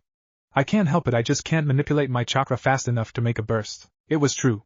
You see, the one problem with Naruto's chakra or chakras is that since there were so many types, albeit the others in small quantities, the passageways got clogged. This caused problems for Naruto when he is trying to move chakra to certain places, specifically away from his head. Jiraiya paced back and forth. His face scrunched up in deep thought. It looked like he was constipated and reading a difficult book at the same time. And yes, I have tried that, it doesn't work. It makes the book 10 times harder but shitting much easier. Jiraiya's eyes widened in epiphany. That's it, your natural chakra movement. Jiraiya whipped around to face Naruto, who was still panting, tiredly. Go into your hyper state. Naruto looked up wearily and raised an eyebrow, but you said not. Jiraiya waved his hands. Just do it for a second. Naruto closed his eyes and opened them. He had successfully gone into his state. Jiraiya then did several hand seals and Naruto waited for the genjutsu. It never came. Naruto looked up puzzled at Jiraiya. What happened? I didn't feel anything. Jiraiya smirked. So my theory is right, since your body moves your hyper chakra where it needs to be. When you are in that state, genjutsu is utterly useless against you. Naruto raised an eyebrow. Is there any bad side, or is this on a silver platter? Jiraiya shrugged.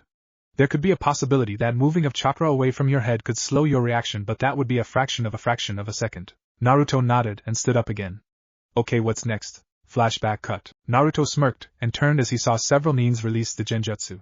Naruto noted that the Haruno girl had successfully dispelled the genjutsu. Naruto sighed. It was time to put on the blindfold. Naruto reached into his orange jacket and pulled out a black cloth. He tied it around his eyes and breathed in slowly. Alright, time to get to work. Naruto jumped towards the spectator stands to fight. Sakura ducked down scared as she heard the battle go around her. Damn it, what is going on? Sakura looked up and saw Guy and Kakashi fighting back to back. It was amazing to see two of the elite nins to fight. Sakura was about to speak out when suddenly a sound nin appeared in front of her. The nin looked at her, and without a word raised his kunai. Sakura flinched. Blood splattered. Sakura opened her eyes to see blood covering her. She looked at where the nin had been to see that he had been decapitated. Sakura jumped back in her chair, trying to get as far away from the bleeding body as possible. Holy shit, Sakura repeated in her head like a mantra. Haranu, get up, you are a nin. Sakura looked over to her right to the voice to see Naruto. Sakura eyes narrowed. What are you to tell me? Suddenly a nin appeared behind Naruto. Naruto looked, she never got to finish. Naruto whipped around and hammer-fisted the man. His fist, as if a sword or a drill, cut its way through the nin's arm and down his side. The nin fell screaming as he clutched his torn side. He would die 23 seconds later from blood loss. Sakura shook slowly. Is this Naruto? Is this dope? Sakura looked up and saw something strange on Naruto. Naruto, your eyes. Naruto looked at her, or well, seemed to be looking at her. What do you mean, Haranu? Naruto asked quickly. You have a blindfold behind you. Naruto ducked a sword swipe from a sand nin. He pivoted on his right left, an elbow smashed into the nin's gut. The wind chakra, which was spinning around his arm, drilled its way through the man's skin and cut up the nin's liver and stomach. Naruto turned back to Haranu, as if he had not just killed two people. It's a new fashion statement. Naruto deadpanned as if it were the simplest thing in the world. Flashback. What the hell is this? Naruto said, looking at the blindfold. Jiraiya rolled his eyes. I put special seals on it to enhance your senses. Naruto looked at Jiraiya bemused. Jiraiya sighed. It's simple. When a person loses an ability, his other parts have to compensate. With the blindfold it will make you blind and it will send the chakra towards the other parts of your body. Naruto stared at Jiraiya. Jiraiya eyebrow twitched. What, it's true? Naruto sighed. I guess I have to trust you. Flashback cut. Sakura eyebrow twist. That is the most ridiculous thing I ever heard. Naruto was tempted to say what about Kakashi's late excuses. When Naruto felt a nin to the right of him. Naruto spun around to back fist the nin, when the nin shouted, Naruto, it's me. Naruto stopped his strike and pulled it back. What is it, Kakashi? Kakashi looked at Naruto strangely. I will ignore the blindfold for now, but I need you to go after Sasuke. Kakashi summoned a dog and told the two to get Shikamaru and go after Sasuke once more. Naruto rolled his eyes under his blindfold. One boy is not going to save this village, just like you cannot change the world on your own. Naruto felt a chakra pulse above and immediately grew worried. That was not right feeling. Kakashi, what is happening over on that roof over there? Kakashi weaved under a punch, and then slashed the attacking nin's eyes out and looked to where Naruto was looking at. There is a barrier jutsu, I believe the Hokage is in it. Naruto face blanked for a second and then it scrunched up in rage. Naruto growled out. Damn it, that senile old fool, he is going to get himself killed. Naruto turned to Kakashi and Sakura.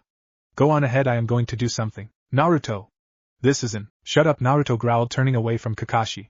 And with that, Naruto jumped towards the roof. Naruto used the wind chakra to propel him towards the roof. Naruto landed on the roof and sensed 4 chakra signatures to his left in a line and 4 chakra signatures in a square on the roof. There were 2 very faint chakra signatures in the middle. Naruto guessed that was the Hokage and Orochimaru. Naruto reached for his blindfold and lifted it up slightly so he could get a look. Alright, it's a barrier jutsu, I have to break it then. What are you doing here, Genin? Naruto turned to the left and saw an Anbu in white clothes, a captain, talking to him. Naruto turned back to the barrier. The closest one to him was a fat man with orange hair. How unlucky of him. Naruto spoke in an affirmative tone. When I create the opening, jump in and support the old man. The Anbu raised his eyebrows behind his mask. Excuse me? Naruto closed his eyes and took a deep breath. Flashback. What do you mean the old man is going to die? Naruto screamed at Jiraiya. Jiraiya looked at Naruto with an impassive face. After a few seconds, Jiraiya sighed. Sensei is going to sacrifice himself to kill Orochimaru. That is what I believe Sensei is going to do. I known Sensei long enough to know that he is willing to sacrifice himself. Naruto paced back and forth furiously. No. He is the fucking Hokage, for Kami's sake.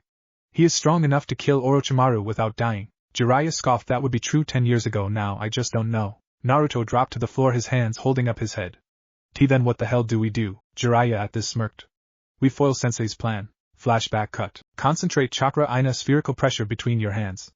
Allow it to pressurize as small as you can. Concentrate chakra to maximum density as possible. Use wind chakra to suck out air.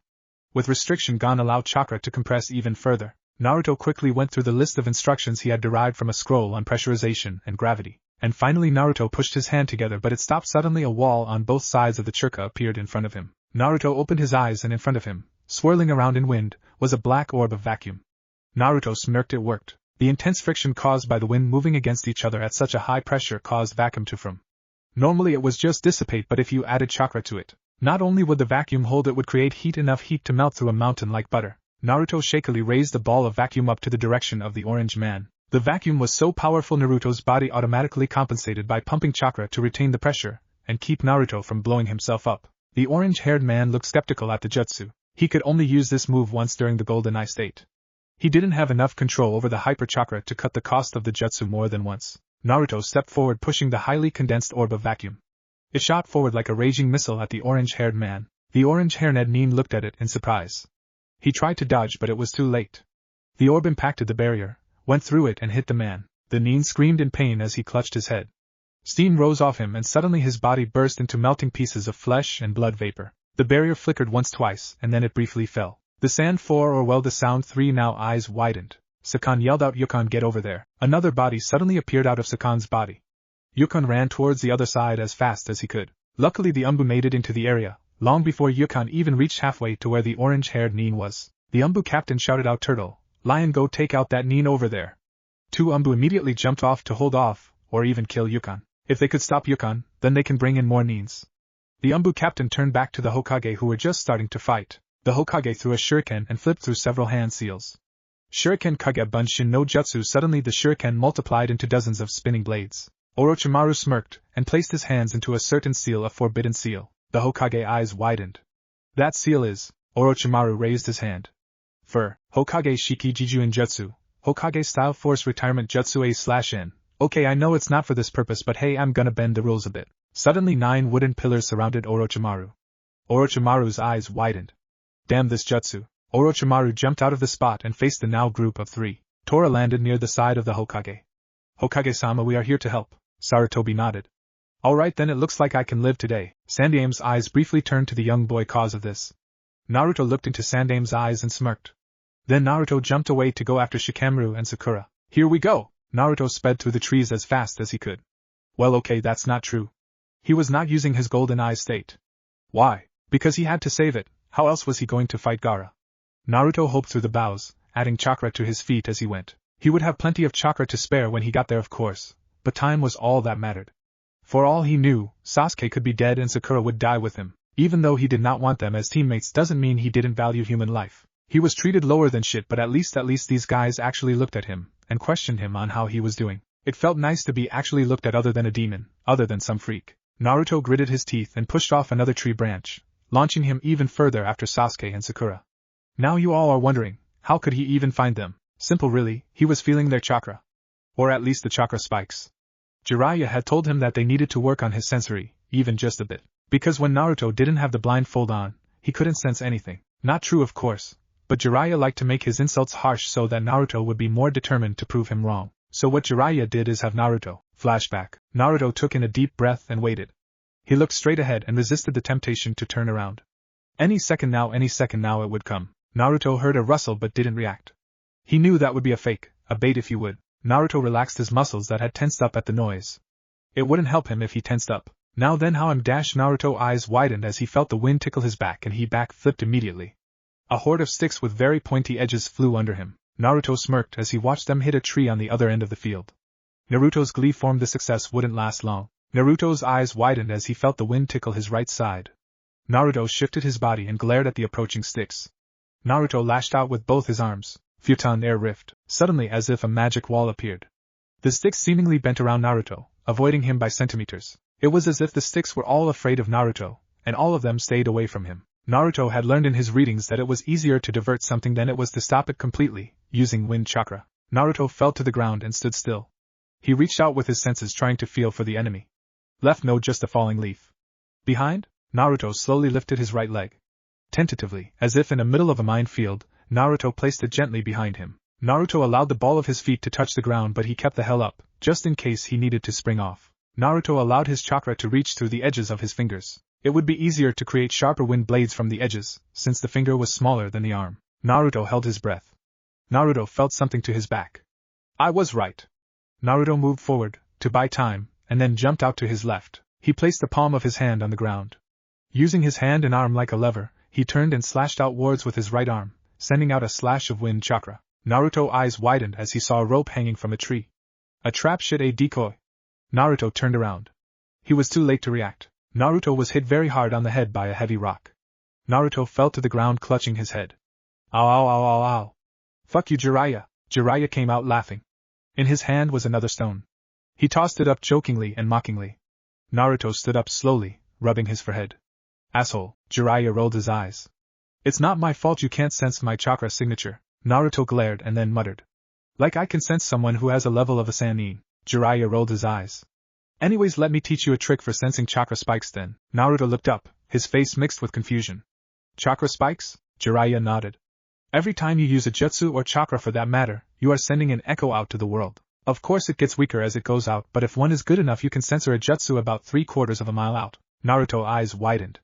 Whoa, Jiraiya nodded. Then Naruto blinked. But you probably can't do that, huh? Jiraiya's eyebrow twitched. Jiraiya reached up with the rock in his hand ready to throw. Naruto flinched back. Naruto felt a finger hit his forehead, pushing him roughly on the ground. Damn it Jiraiya. Jiraiya laughed heartily. End flashback. Naruto allowed a faint sliver of chakra to go out and circle around him. The chakra flickered as it went to the left of him about 30 degrees to be specific. Naruto turned in that direction and started jumping. Chakra reacts with chakra. That is a rule and law of life, just how people interact with people. Though not many people know this, Jiraiya had theorized that chakra was a binding force throughout the world and it was what kept the human body running. Of course, it was obvious since one person can die of chakra exhaustion, but there was meaning behind it. The notion that everything had chakra meant that you could react chakra with nature. Jiraiya had told Naruto it could be possible to use that chakra form nature. Naruto smirked. Jiraiya did have some pretty crazy skills then. Naruto felt that chakra spikes grow larger, and his sliver of chakra react violently. There is something demonic ahead. Naruto pushed even harder to get here. Sasuke, die Uchiha! Gaara cried out, raising his sand claw to take one final swipe at the Uchiha. Sasuke, while he was cringing in pain, he had just used another Chidori, but he had used the curse seal as well. Immediately, Sasuke knew he had to suppress it. Kakashi had said that it would degenerate his skill and lead him to be a mindless slave. It forced a different chakra on him, reacting with his own to make him addicted or used to the tainted chakra. Sasuke could then guess on his own. If he used the curse seal he would get power, yes, but it wasn't his own power. Sasuke looked at the sand claw, his approaching death. His memories flashed through his mind. He saw when he was a child. He saw the Uchiha massacre. He saw going to academy. He saw teaming up with Naruto and Sakura. He saw the wave country. He saw the chunin exam. He then saw something different. He saw becoming a chunin with Naruto and Sakura. He saw fighting his brother with Team 7. He saw living his life a better, happier life. Too bad he wouldn't get that life. Sasuke looked as the claw came closer and closer, as if in slow mo. Sasuke gave a thought. Only if I had a bit more time to do all those things. No! Sasuke's eyes widened. Gaara turned slightly, his eyes widening. Several kunais came out and struck out at Gaara. Gaara blocked with his sand arm and jumped back. He growled at the newcomer, saliva dripping down his mouth like a hungry wolf ready to feed. Sakura dropped down next to Sasuke. She held out another kunai and held it bravely at Gaara. Sasuke panted in relief but then noted something that made his gut drop. Sakura's hands were shaking. Shit! She can't do anything. She will just get herself killed. Sasuke gritted his teeth and got up slowly, using the tree as support. Sasuke panted out, Sakura, get out of here and get help, I'll hold him off. Sakura's eyes turned to him briefly. Sasuke could see her worry. But Sasuke, in your condition you'll. Sasuke already had sucked up the pain and faced Gaara.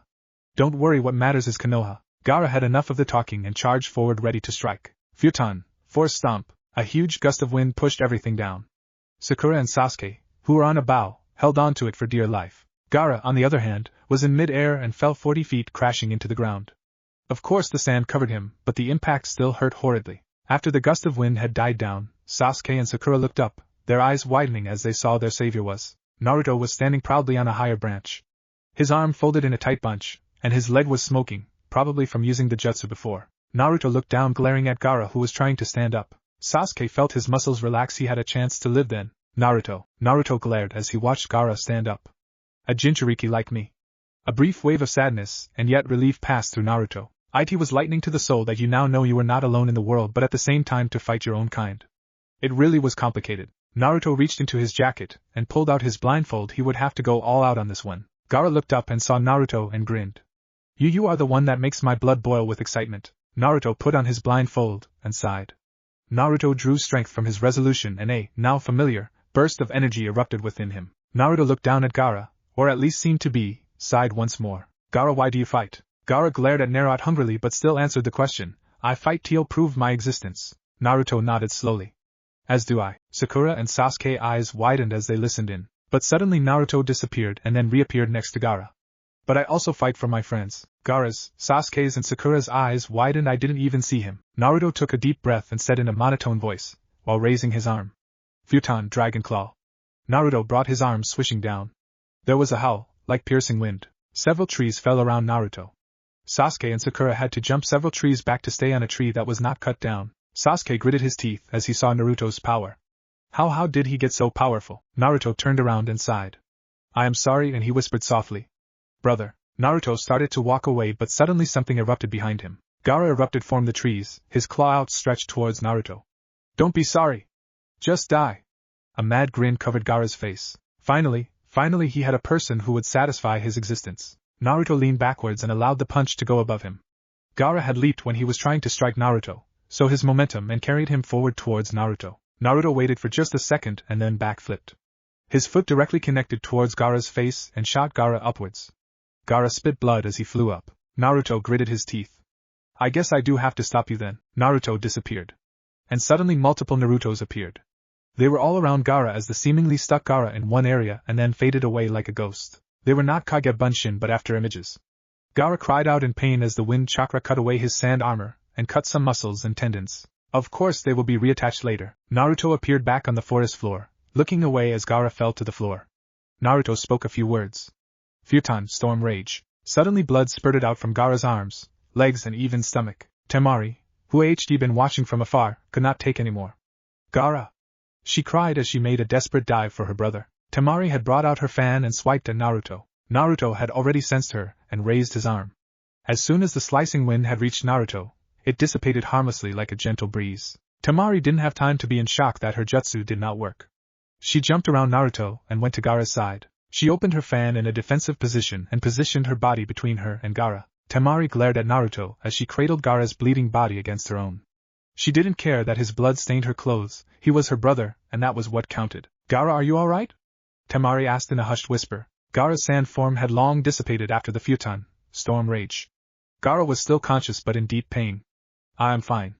Let's get out of here. Temari nodded and hoisted Gaara onto her shoulder. She still gripped her fan and glared at Naruto. Naruto just kept looking away, already knowing what was happening. Gaara, Naruto called out. Gaara looked at the nin that had defeated him. Mixed emotions played through his mind. Naruto looked up to where Sakura and Sasuke were.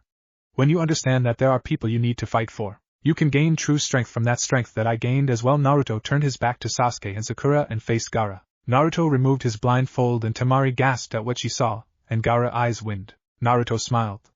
You will gain power beyond your imagination. And an existence that will last through the ages. You will not just have to be a Jinchuriki. Gaara's eyes widened even more. The gears had clicked, piece of the puzzle finally settled in. He understood what Naruto had told him, comprehend the meaning behind it all. No, but in time he would. What Gaara understood now was that, here was a living proof of Naruto's explanation. Naruto, a fellow Jinchuriki, had drawn strength to protect. Temari didn't bother staying any longer and jumped away with Gaara. Sasuke and Sakura hoped down towards Naruto. Sasuke asked very slowly, jealously rising in his gut, "How did you do that, Naruto?" Naruto turned his blue eyes towards them and smiled. "It comes from being different." Naruto turned back towards the direction of Konoha. "Come on, we need to go back to Konoha. The old man is probably waiting." Hokage's office 2 days later. The Hokage's office was in shambles. It was simply destroyed. Okay, Tots exaggerating it, but Naruto had never seen the Hokage office this messy. Usually the old man was a neat freak. He had folders labeled with specific code words for every document or topic. His bookshelf as alphabetized on every shelf. Now it was a mess. It was like an elephant had decided to party in the room and then brought over a couple of bears and coyotes too. The walls had several slashes all around. The old man's precious bookcase was now broken and books ripped and strewn every which way. There were several cracks in the ceiling and huge holes in one part of the room. Now what happened? Simple. During the invasion some nins decided they should take some of Konoha's secrets. Well, they didn't think rigged. You see, the Hokage had anticipated that. And he had his Umbu make a perimeter in the Hokage tower. And then they would slowly expand outwards. Only problem was that the Sandaime miscalculated how many nins would try and attack the tour. But the Umbu got their job done, so I really don't isn't matter. The only thing that stayed in his place is the mahogany desk that the Hokage would rest behind. And once more the old man sat in his place. Naruto looked straight at the Sandaime, and the Hokage looked straight back. No words were said for a while. There was no need. After a few seconds the Hokage chuckled and Naruto broke into a large grin. The Hokage cleared his throat and said in a clear but serious voice, "I will save the celebration for later, but I heard from Jiraiya that you have gained something." Naruto nodded. "I have attained hyper chakra form, the purified chakra of the Kyuubi." The Sarutobi blinked and then nodded. He had expected it being one of the possibilities of infusing the Kyuubi into Naruto. He didn't know exactly was the true cause, but he could be sure it was not the Kyuubi's influence.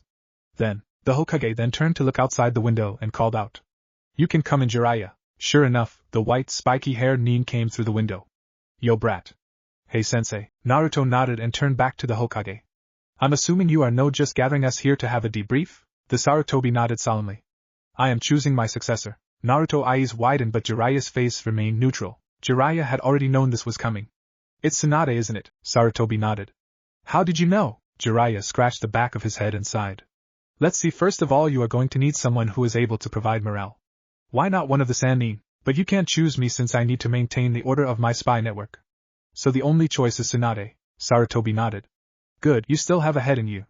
Jiraiya scowled indignantly. Sandaime ignored his fuming student and turned back to Naruto. "So what do you think, Naruto?" Naruto blinked out of his shock. "What do you mean?" The Hokage chuckled. "Well, you and Jiraiya are going to go find Tsunade." Naruto blinked once more and looked at Jiraiya. Jiraiya shrugged. "Sure, why not? I can continue where we left off." Naruto immediately brightened and nodded furiously. "Yeah, I'm all for it." The Hokage held up his hand. "Now wait just a minute. We still have to rebuild Konoha to a proper state before we declare a successor." Naruto's face turned into confusion. "What do you mean?" The Hokage sighed. "For now we rebuild. Trust me, Naruto, you may not understand the political aspects, but you should understand the tactics. What happens if you play a new card when you are losing and the enemy is expecting something flashy?" Naruto nodded immediately. "If we try to show our strength too soon, we'll lose our advantage." The Sandaime smiled. Naruto was a quick thinker. "You will both leave in 2 weeks." Naruto nodded and hopped off to his apartment. Sarutobi turned to Jiraiya, amusement sketched onto his face. "So why were you late?" Jiraiya chuckled or giggled pervertedly. "Well, I was tailing the kid earlier today and I caught him doing some research potential action, so I decided to give the little kid a little nudge in the right direction." Sarutobi giggled pervertedly too. "Oh, tell me all the details, Naruto." Naruto opened the door to his apartment and took off his jacket. He threw it on the floor and stretched his tired limbs. It was 8 o'clock at night. Oh man, he was tired. Naruto looked over on his bed and raised his eyebrow.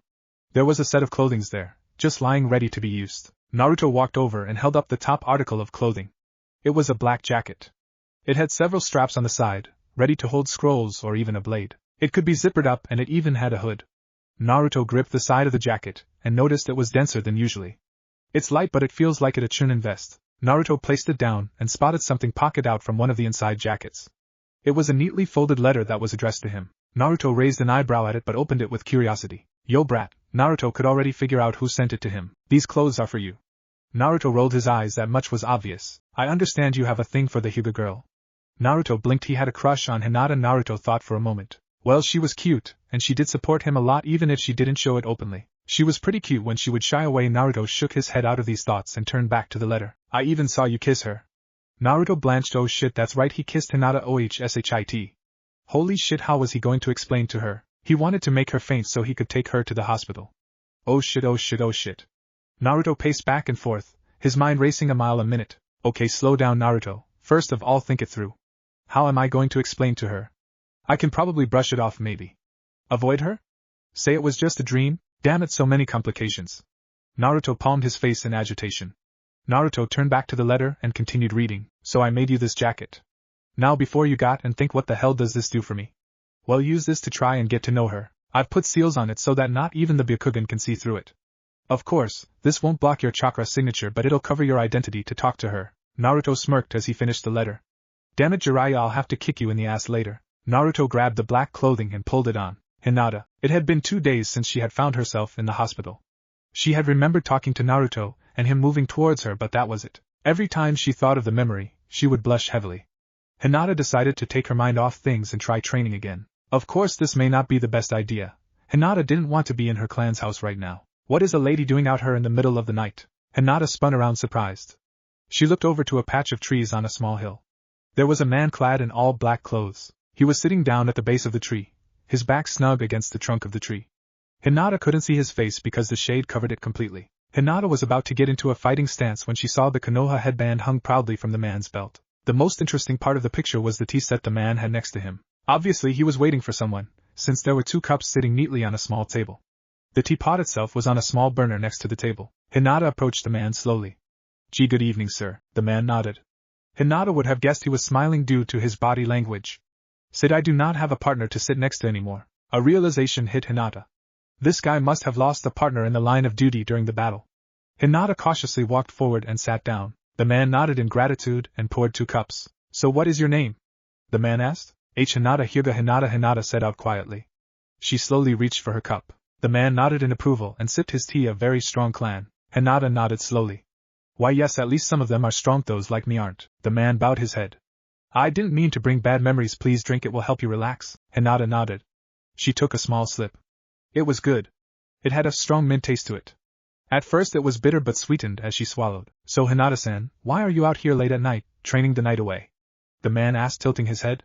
The light shone oh so slightly on the man's face. Hinata could make out the edges of smooth and clean skin. Hinata looked away and sighed. I am very weak, I am a disgrace to my clan. The man snorted. You a disgrace, who told you that? Hinata looked down. My father. The man sipped his tea and then said solemnly. Your father is a fool then. Hinata looked up, eyes widening. Did this man know who he was insulting? You are a nin, maybe not the best, but definitely not the worst. The Hyugas are strong, yes, but they have their weaknesses. The man refilled his cup and looked at Hinata. What you need to understand is that every nin has a proficiency in something. What you need to do is find it. Hinata looked at the man with grasping eagerness. Here was someone who was not insulting her, not telling her she was a disgrace. Kurenai-sensei never insulted her, and always encouraged her, but she never gave her hard facts. The man sipped his tea once more before continuing. No nin started out perfect.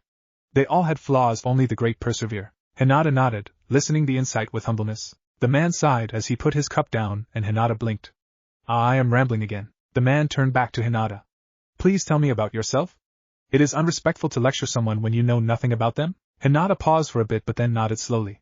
She proceeded to talk about some parts of her life. From feeling sadness of Neji's tragedy to losing her mother, it felt the talking about these things. All the time, the man would nod and calmly sip his tea. After a while, the man held up his hand, stopping Hinata. We have wasted the day away.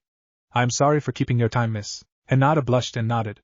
I am sorry, sir, but sir, what is your name? The man chuckled out. Yes, my name I forgot to tell you, didn't I? You may call me Kira. Hinata smiled and nodded. Thank you, Kira, for listening to me. The man nodded and started to put away the tea set into a scroll. Hinata pouted and asked. Sir, will you be here again? The man paused and then answered. I will be here for the rest of this week and the next, every night at this time. Before I have to go on another mission. Hinata nodded. Then may I come here again? The man nodded. Yes, you may. The man paused and chuckled. It is not like I own this field anyways. Hinata giggled and nodded. She turned around and started walking away a little more upbeat than before. She turned around to find the man had disappeared. 7 days later, the man and Hinata had grown in good companionship. They talked a lot about the going-ons of Konoha. They never pried into each other's personal lives like the first night they had first met. They would only talk about their own lives. Hinata walked happily towards her team meeting spot. They would meet up there and then report to the Hokage for the next rebuilding process. Kiba, Shino and Kurenai noticed a change in Hinata for the past few days. Kiba turned to Kurenai as he saw Hinata walking happily in the distance. No longer did she put her arms together and nervously walk. She let her arms fall to the side and walked gracefully. Although she still shied away from the crowd, she still walked with a bit more confidence. Sensei, I'm pretty sure I am not the only one who noticed that Hinata is different. Kurenai nodded, still looking at Hinata. Yes, I've seen it change too. But I don't know why. Shino lifted up his glasses up the bridge of his nose, by pushing it with his finger, and said, should we follow her afterwards to discern the cause of the change? Kurenai and Kiba stared at Shino. After a second, Kurenai shook her head. It is not a bad change. Hinata is growing and that is what counts. Teammate turned back to their arriving teammate. Naruto. Naruto number 1 hammered the last nail into the house. Naruto number 2 placed several rows of tile on the roof. Naruto number 3 carried lumber to be cut by the carpenters. Naruto number 4, let's skip this part, shall we? Naruto, and yes, this is the real Naruto, passed a bucket of cement to Sakura, who inlaid it on several brick molds.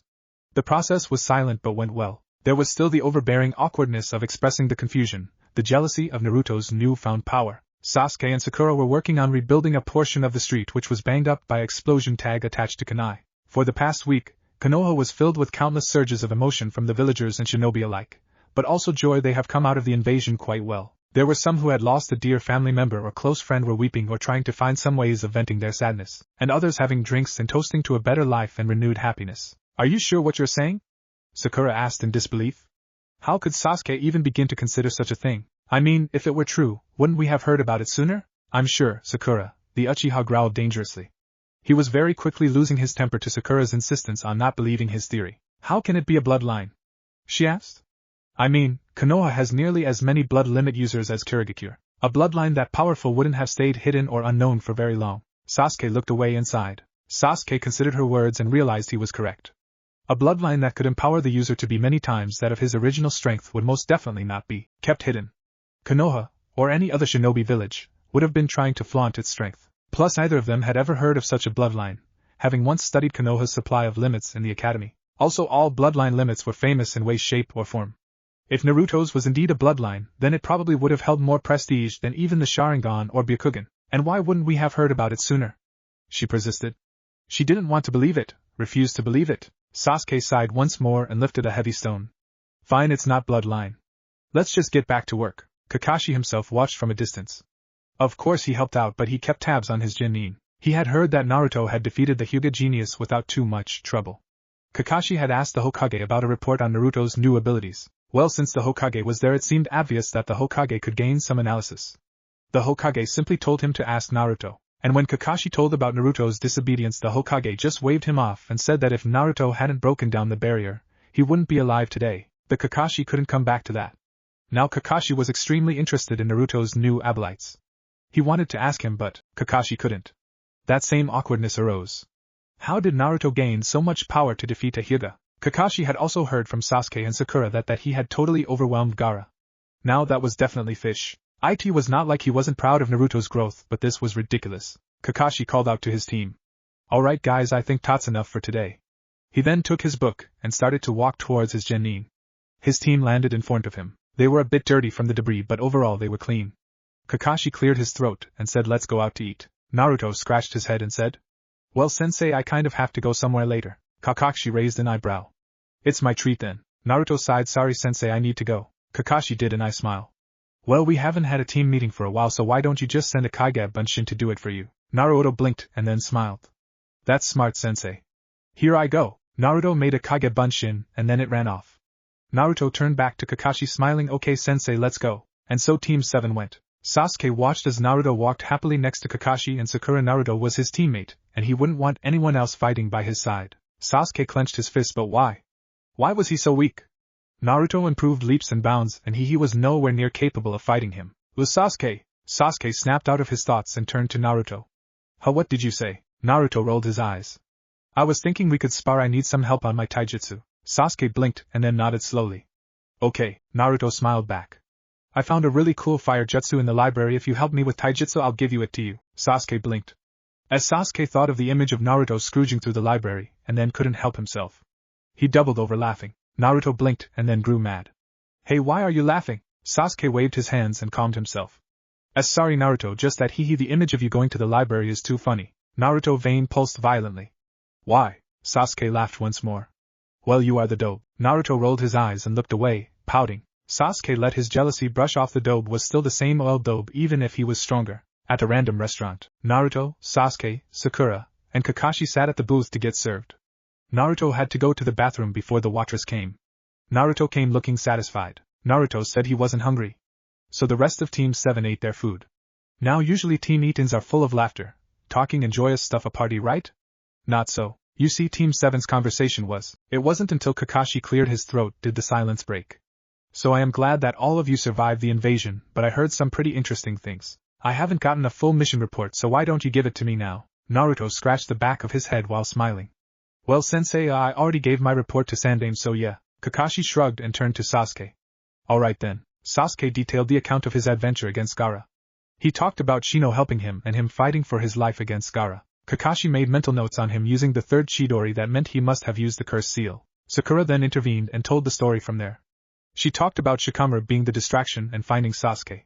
She distracted Gaara and then said Naruto showed up. There was a pause and awkwardness in the Satoitan. Kakashi finally turned to Naruto, who had rested his head on his arms. He looked quite bored. So Naruto. Naruto perked up and looked at Kakashi. Yes, sensei. Well, what happened when you entered? Naruto shrugged. I came in and kicked his ass, that's it. Kakashi raised an eyebrow. Oh right, but how did you do it? Naruto tilted his head. I kicked his ass, what do you mean? Kakashi sighed. I heard from Sasuke and Sakura. Tilting his head towards them as he said their names. That you used several high-ranking jutsus. Naruto blinked again. Well, I got those from the library too. I found them and they seemed really easy, so I used them. Easy, Sasuke blurted out. You destroyed 20 trees with one swing of the arm. Naruto shrugged. I overloaded it with chakra. Not true, Naruto thought, but then he mentally smirked. But you could say that my hyper chakra. Sakura then entered the conversation once more. Then what about that blindfold? Naruto shrugged. It helps me focus. Kakashi sighed. Naruto, what I think they are trying to ask is how did you get to your level right now? Then Team 7 saw a noticeable difference in Naruto's body language. He grew tense, his fists clenched, and they noticed his face had something they didn't see very often. No, they haven't seen it ever. Naruto's face was contorted in disgust and pure rage. How did I get to my level? Naruto said with a dangerous low voice. Kakashi mentally swore. The situation was getting out of hand. Naruto got up from his seat. I trained my ass off, I had to go look for help. That is how I got stronger. Naruto. Kakashi tried to call out to him. Naruto ignored him like he did in the stadium. Leave me alone. Kakashi stood up as well. He as team leader had to control his soldiers. Naruto, I know you may not like sharing your secrets, but that had opened an old wound. Oh yes, Sasuke can keep his fucking secrets, and you can go train him. But you leave me out of it, huh? Naruto growled out in a low voice. Sasuke's eyes widened. Kakashi tried to speak again. Naruto, if you even dare say you are fucking sorry, I will ask Sandaime to take me off this team. Naruto growled loudly, practically yelling now. Now the whole team was standing up. Naruto clenched his fist. You are a fucking pathetic teacher. All you have taught us is tree walking and you sent us into the chunin exams. Kakashi tried to speak but lost his voice. Here it was his student ridiculing him. Naruto, please calm down. Sakura tired to alleviate the situation. Naruto scoffed. This is a waste of my time. And Naruto turned to leave. Kakashi reached out. Naruto, we are not done. You may leave the team, but I am still a higher ranking nin. And I am. Naruto looked over his shoulder and glared. Shut up, you pathetic excuse for a teacher. And then Naruto turned into smoke. The rest of Team 7 were now thoroughly surprised. When did he? Naruto. Naruto paused as he sipped his tea. He felt a sudden rush of anger and a deep agitation as he received the memories of his Kage Bunshin. Is something wrong, Kira-san? Naruto looked up and waved his hand. I'm sorry, it is nothing. Just an old memory passing. They had been talking about their teams. Naruto of course had made a fake team, though he based it heavily on Team 7. Hinata bowed her head. Naruto chuckled. You have to stop apologizing. It is not your fault that I remember these things, besides it is good to reflect on the past. Hinata nodded but spoke up. But still Naruto sighed. Hinata-san, please, you have to gain more confidence. Or how else are you going to ask out this Naruto, boy of yours? Hinata turned a very beet red. Naruto laughed silently. Yes, she had told him about her crush on Naruto. It was very enlightening. Well, he had chalked on his tea when he heard about it. And that night he had wild dreams. About he and Hinata going out on dates and actually being together. And no, it was not that stuff, you perverts. And so the night went. 3 weeks after invasion, Naruto waited at the gates of West Gate. It was time to leave and Jiraiya had finally come around. Naruto, you could say, was now a solo chunin. Yes, he did get promoted. But why was he solo? This is what happened. Kakashi, immediately after Naruto had dispelled his Kage Bunshin, went to the Hokage office and reported this disobedience. The Sandaime was well aware of it. Naruto had given Sandaime the full and complete report of what happened. From getting rejected by Kakashi to fight Gaara, and on this one the Sarutobi agreed with Naruto. Favoritism is not the answer, not when you had other option. Sure, Sasuke needed to train against Gaara, but Naruto was still your student, and you should not just pass him off to a different teacher just because you though he had no chance of winning. Of Karu's, Sandaime could see Kakashi's reasoning, so he left both of them off the hook. But when Kakashi told him of Naruto's disobedience once again, Sandaime had to do something. He called Naruto into his office the next day. Naruto explained his side of the story, and the Sandaime made the solution. Naruto would be taken off Team 7 for a period of time and be placed under the apprenticeship of Jiraiya. And now Naruto was leaning against the gate, smiling like an idiot. Why? Because there was an accident. No, it was not bad, and yes, it was extremely good. Naruto happened to run to Hinata, purely on chance, at a familiar training ground. Hinata actually held a decent conversation. She didn't stutter as much, and she spoke in a louder voice. Naruto listened to her talk about her training and Naruto nodded and told about his own. She went to get her kunais that she had thrown when she fell over. Naruto caught her, and she blushed red. She turned her head to say thank you while their lips said hi. Hinata was knocked cold right there. Naruto stood there blushing for a minute, Hinata still in his arms. He then made a Kage Bunshin and carried her to the hospital again. Now Naruto was reminiscing the scene over and over again like an idiot. Oh brat, did you get laid or something? Naruto jolted and turned around glaring. Shut up, Jiraiya, and no on to young you fucking pervert. Jiraiya, clad in his regular attire, rolled his eyes. Well, stop smiling like an idiot. Naruto turned away. Whatever, let's go. Why, brat, catch. Naruto turned and held up his hand instinctively. In flew a balloon filled with water. Naruto stared at it, and looked back at Jiraiya. What is this? Jiraiya held up his own balloon. It'll help you learn the Rasengan, it's an A-rank jutsu. Naruto shrugged. I have plenty of A-rank jutsus, what's so special about this one? Jiraiya smirked. It has the possibility of combining the perfect spatial recomposition and elementally recompose. Naruto froze. He had come over the topic. Recomposition was the shaping of chakra outside the body, like a breathing technique like Katun, dragon missile, or a hand technique like Chidori. And there were the elemental recompose, which was the elemental manipulation. For a jutsu to have a chance of having the perfect of both of these, that was, don't fuck with me, Jiraiya, there is no way. Naruto said, staring at Jiraiya in disbelief. Jiraiya shook his head. Guess who used this? Naruto paused but answered in a firm voice. I see now, the Yondaime created the technique. Jiraiya smirked and nodded. Oh yeah, it still needs the elemental recompose, but we can work on that later since you can easily use elemental chakra. Naruto nodded, and so they walked. 4 hours later, done, Naruto yelled triumphantly. Jiraiya blanched, and watched as it was true. He had showed Naruto twice on how to do it. First as an example, and second as a request. Jiraiya stammered, how the hell did you do that? Naruto smirked as he watched Jiraiya's face quiver from disbelief. Well, at first I noticed the water moving in multiple ways, which meant you were creating a disturbance in the chakra. Then Naruto grabbed another water balloon from the pack and held it up. But if it was just pushing out, then the chakra would not hold together, so it would not fit the requirement for a spatial recomposition jutsu.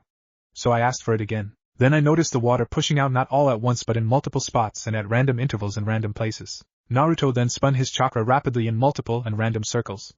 The balloon popped. That's when I theorized that the chakra spun the water from there. I just experiment. Jiraiya's jaw dropped to the ground. This kid's reasoning ability was too much. After Jiraiya had recomposed himself, Jiraiya sighed. Damn kid, you are a genius. Why are you the dope again? Naruto rolled his eyes. Hated class didn't pay attention. Jiraiya laughed.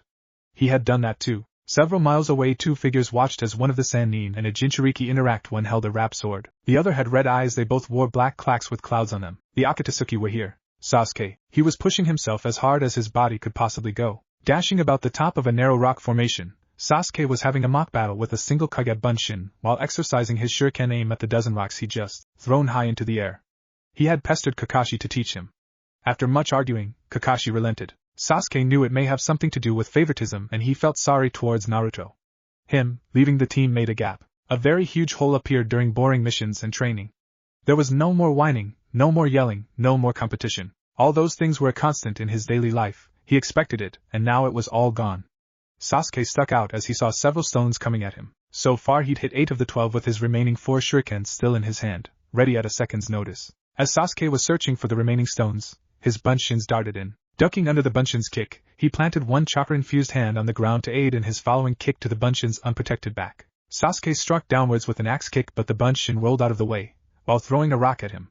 Sasuke had to spin backwards, losing sight of the bunshin. Dropping his foot back to the ground to get his balance, Sasuke launched himself up into the air once more and hurriedly cast a pair of shuriken after the bunshin. The only problem was, the bunshin wasn't there anymore.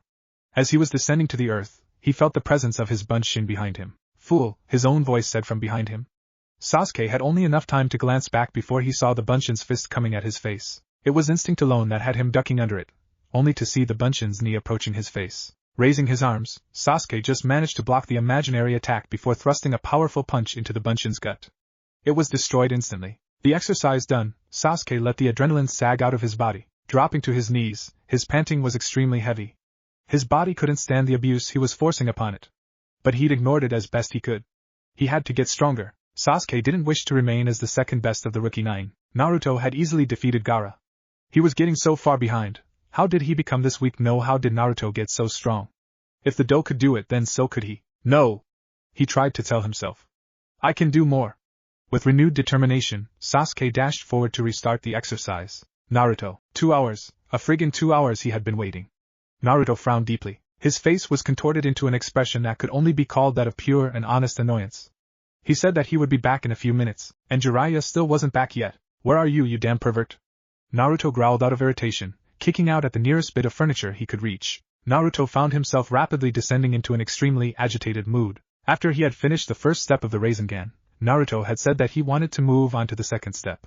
Jiraiya shook his head and said to wait. Naruto yelled at him saying that he should get it done as soon as possible, but Jiraiya had argued that he needed to focus on his mental speed. Naruto blanched.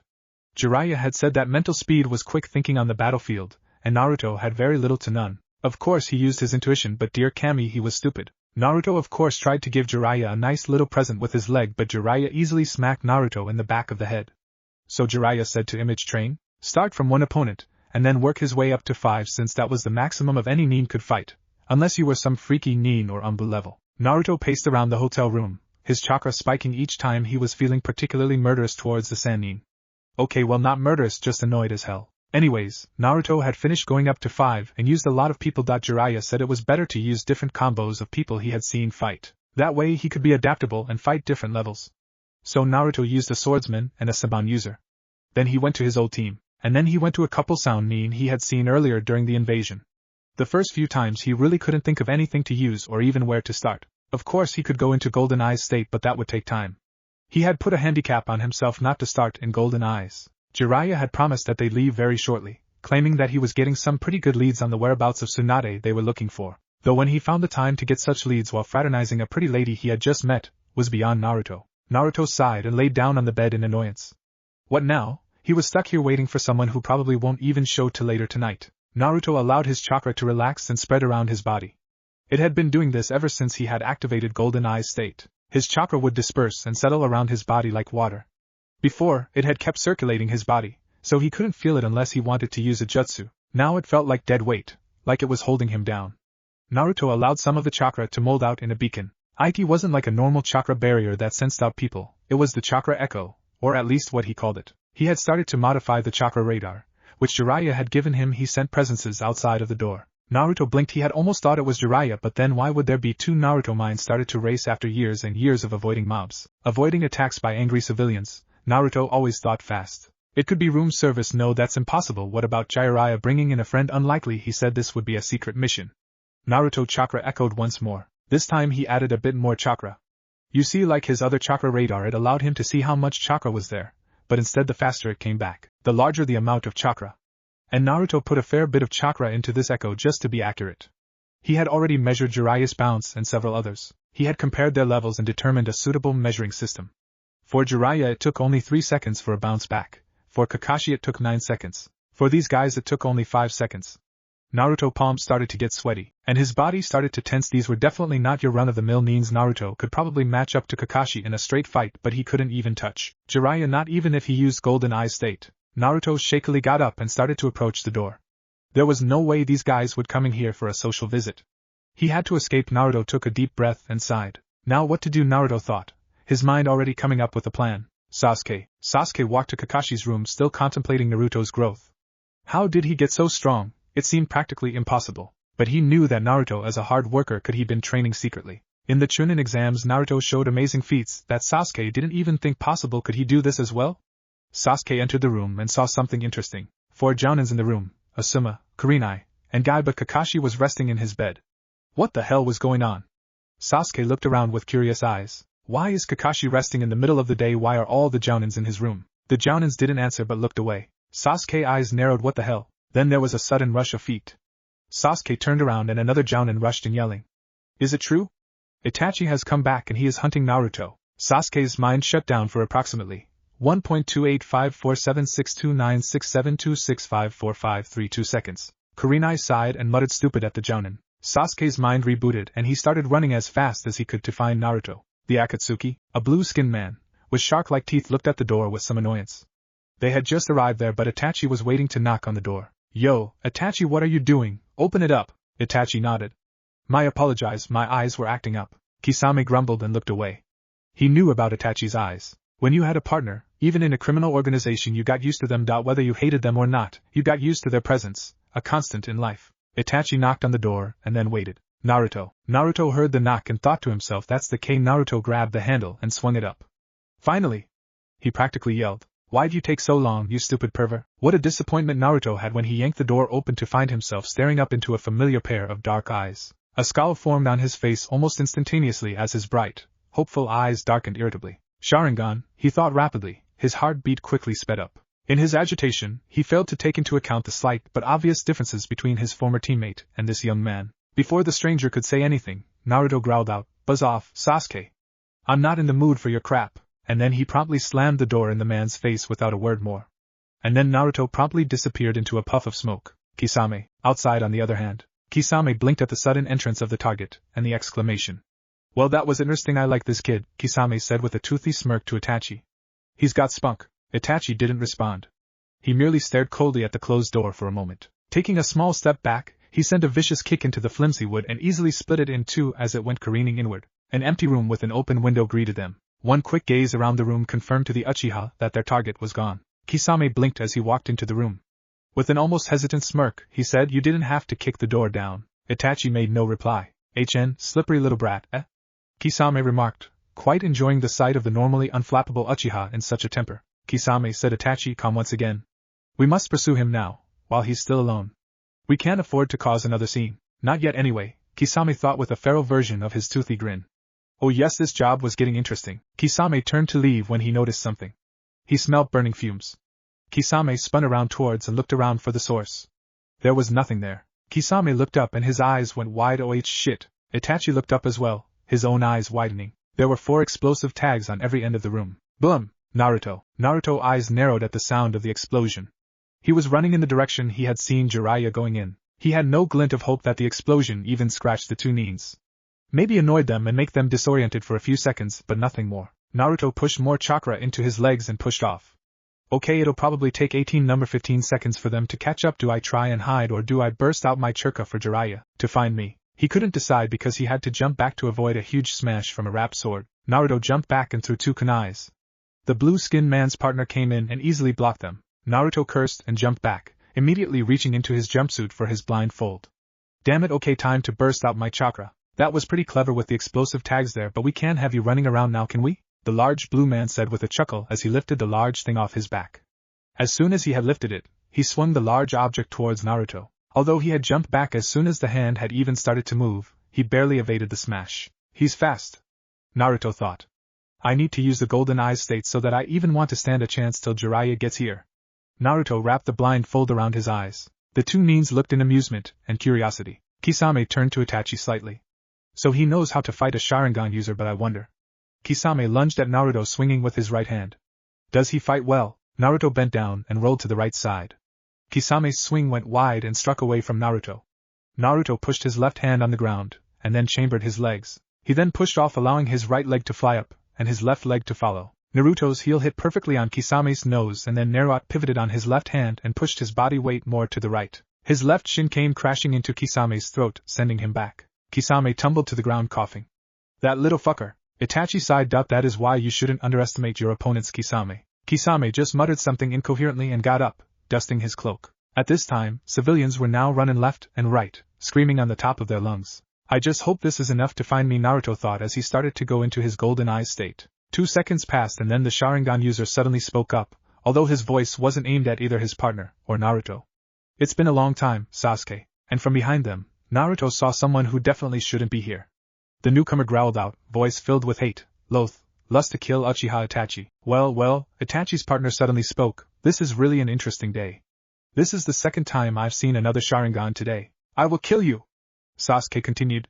His eyes now filled with red, and 2 tomos in his eyes. And suddenly, Naruto was reminded of what Sasuke had said before, about the man he had to kill, how that man was his brother. Then Naruto came to his senses and yelled out, Sasuke, what the hell are you doing here? Sasuke ignored him. Shut up, Naruto, get out of here, this is my fight. Hey, the same Sharingan as you, and he seems to be familiar with you, Itachi-san. Who is he? Kisame asked as he looked over his shoulder. He is my younger brother. Oh?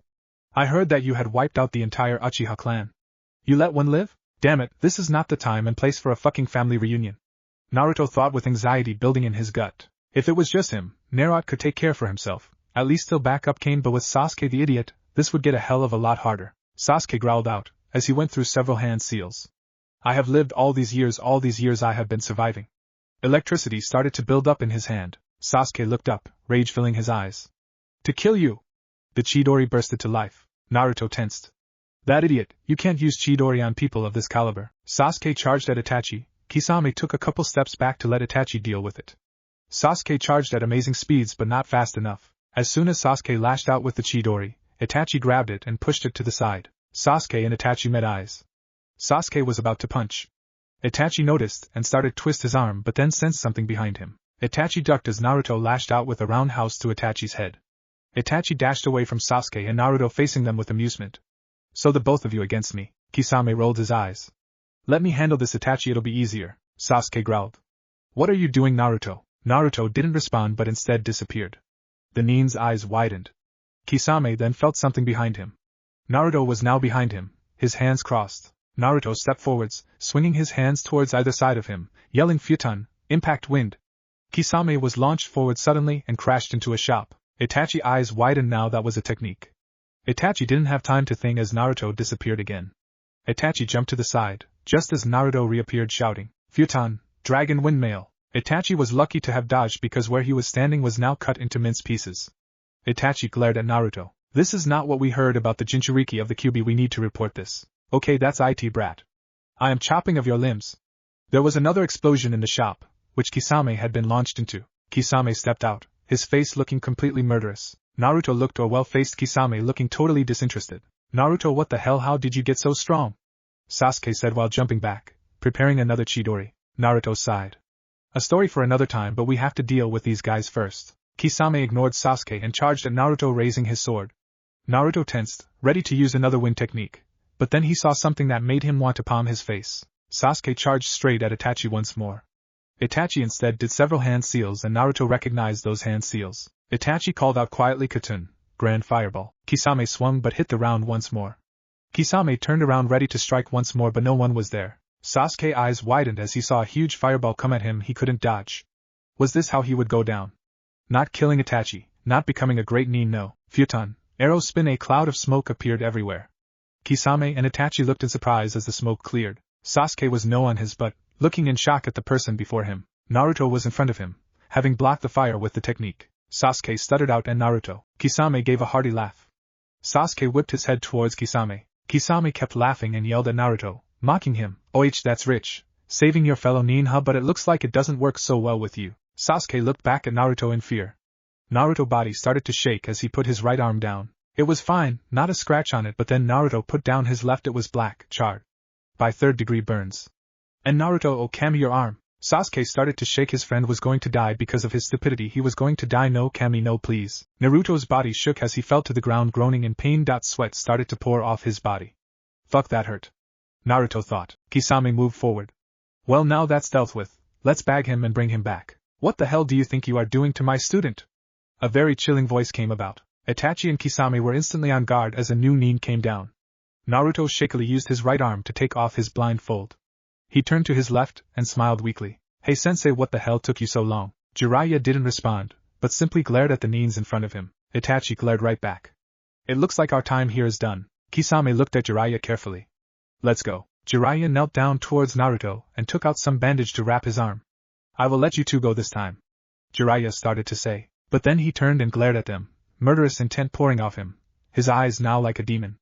But next time I will kill you slowly. Without a word, Kisame and Itachi disappeared. Sasuke trudged up to follow, but then he stopped as he heard Naruto groan. Sasuke turned around with worry. It was his fault that Naruto was hurt like this. Jiraiya was already bandaging Naruto's arm, and using a healing jutsu to repair some of the tissue. Sasuke knelt down next to Naruto. What the fuck were you thinking, brat? Jiraiya growled. Sasuke looked up and saw that Jiraiya was addressing him. Sasuke felt the anger, the loathe emanating from him. It was suffocating. Sasuke stuttered out, Itachi, I heard that he was. No, you idiot. Why the hell would you use Chidori against someone like Itachi?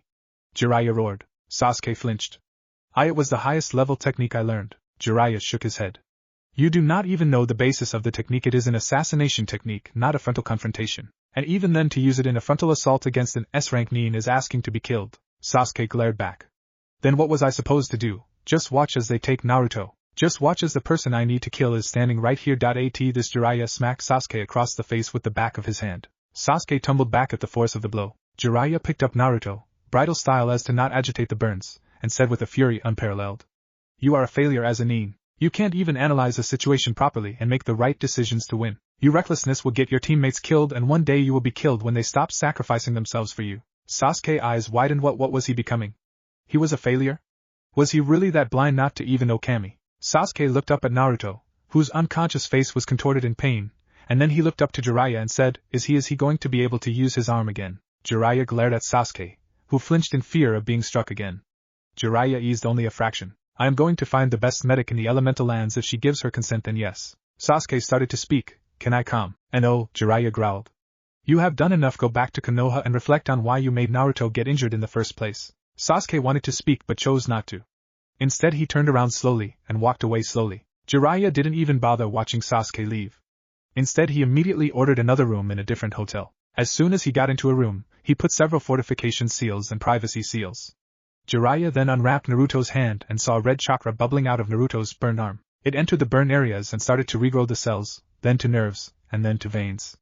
Jiraiya had expected this, but it was going far too slow for his liking. Jiraiya rewrapped the arm and then took out another ink and brush. He wrote down several seals on the bandages to control the flow of the Kyuubi's chakra and to keep the bandages from breaking down. Jiraiya bit his lip as he finished the seal.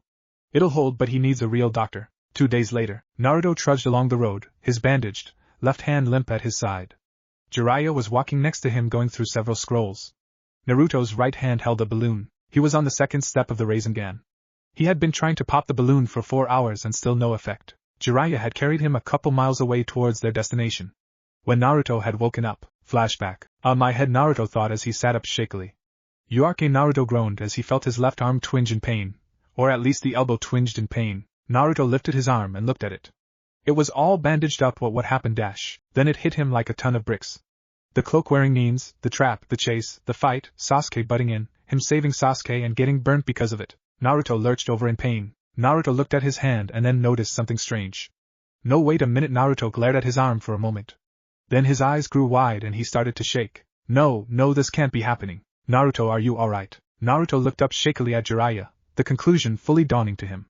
I can't feel my left arm. Flashback end. Naruto sighed once more and looked up toward the road.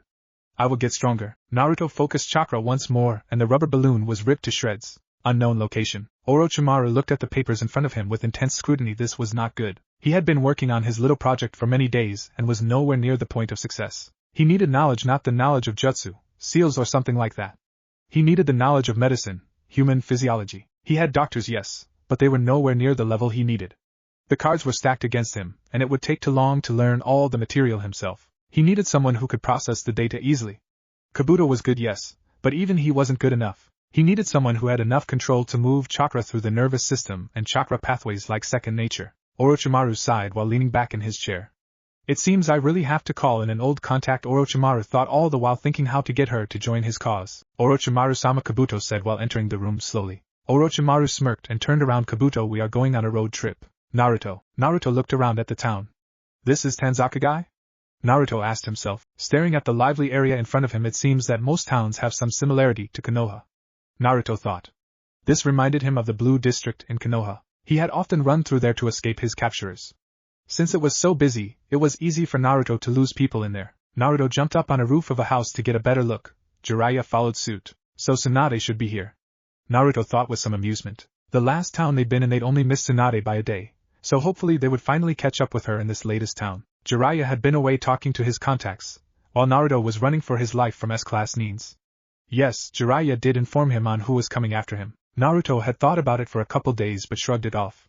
Well, shrugged it off in the sense that he didn't want to think about it. He did not want to fall into a sense of despair, knowing that someone was coming after you for the thing you imprison, and considering that the people coming after you were S-class missing Nins, that really didn't help either. So Naruto put his mind into finishing the Rasengan and forming and improving his techniques. Naruto surveyed the scene and sighed. Hey Jiraiya, Naruto froze. He felt something was off.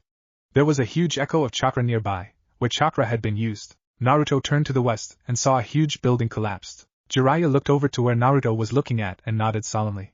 Let's go. Once they had arrived, they were shocked at the scene.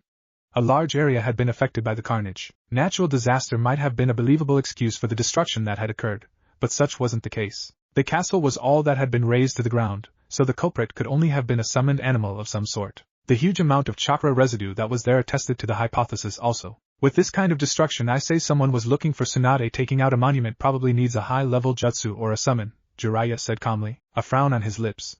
But Tsunade wouldn't use her summon to mindlessly destroy, and the only one I know who would know how to search for Tsunade would be Orochimaru. Naruto finished for Jiraiya. Jiraiya nodded. But why would Orochimaru be searching for Tsunade? Jiraiya mused out loud. Orochimaru. Naruto mused out loud, remembering the snake freak. Oh, how badly he wanted to shove a wind chakra empowered first through that bastard's gut. The memory was mixed up though, the emotions running too high when he'd been told. He was a leaf Nin, but then he betrayed us and became a missing Nin, right? Naruto asked. He had researched in the library. He had usually dropped into the library and researched before he went to meet Hinata as Kira. Naruto gritted his teeth.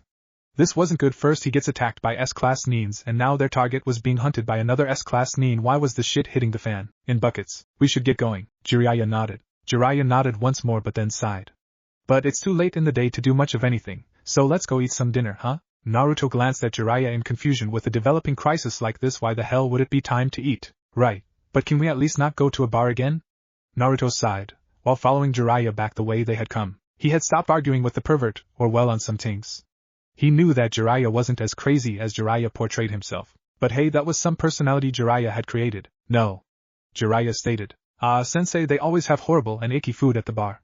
Why the hell are we going to the bar anyways? Replied a pouting Naruto while jumping down to the ground. It was already getting dark. Jiraiya rolled his eyes. Because Tsunade might be there, Jiraiya retorted while walking under the cloth hanging at the door of the bar. Jiraiya scanned the inside and his eyes caught something. Jiraiya? Tsunade? What are you doing here?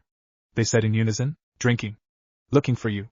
Came simultaneous replies. Jiraiya and Naruto had just walked into a bar that looked halfway respectable. To their immense surprise, Tsunade was sitting at a booth with a bottle of alcohol in front of her. Her black-haired companion, Shizen, sat next to her with a small pink pig in her arms. The four all had mirror-image expressions of shock. Naruto immediately shook out of his shock and immediately began analyzing Tsunade. Genjutsu over her. Obviously her chakra is still active. Interesting. Jiraiya said she had been out of the game for several years. Most Nin's chakra would have slowed or dulled in that time, but hers is still active. I wonder why, Naruto thought with some interest. Geez, this is a day of reunions, isn't it?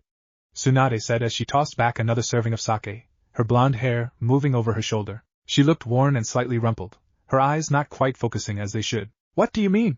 Jiraiya asked, even though he was pretty sure what she was talking about.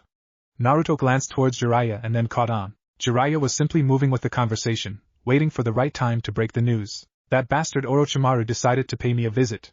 Tsunade took another drink. Jiraiya stopped and looked up at Tsunade. Naruto blinked and his eyes narrowed. Orochimaru was here. Tsunade nodded.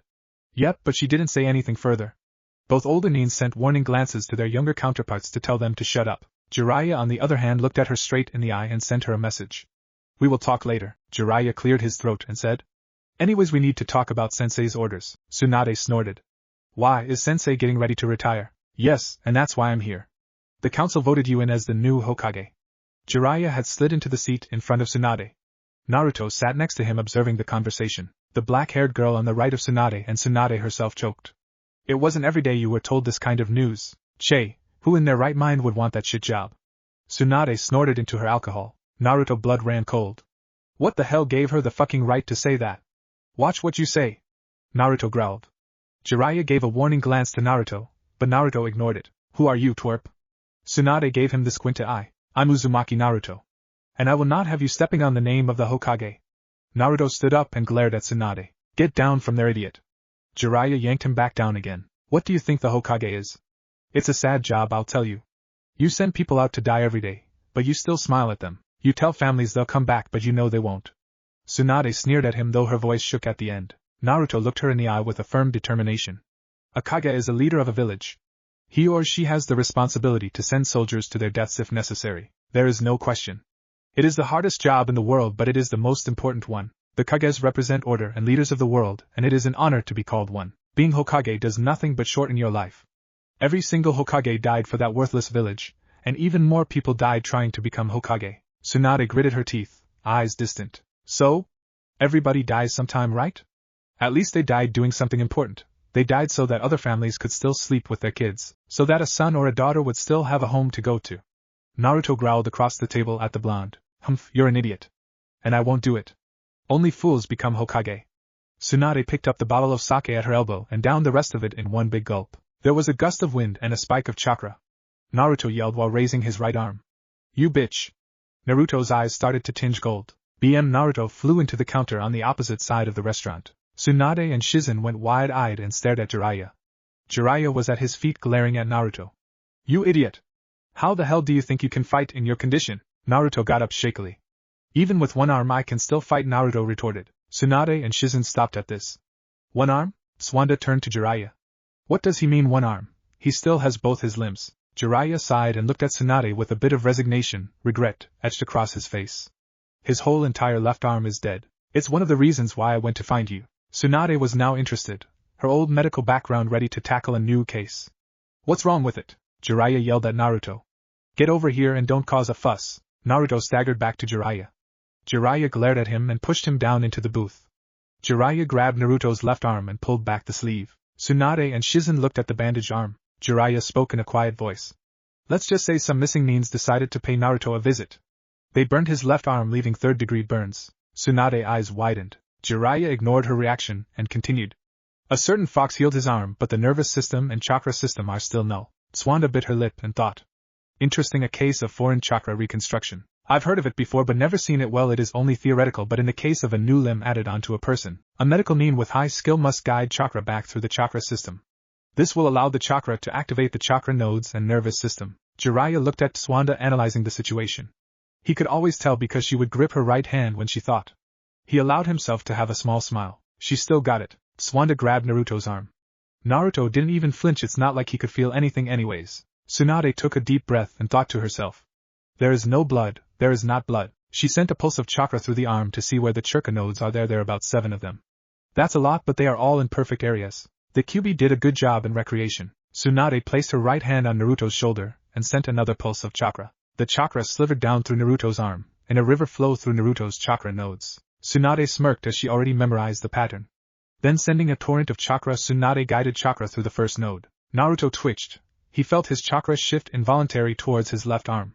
Tsunade felt a flood of chakra rush to follow her chakra to the first node. Tsunade then moved her chakra to the second node and so on.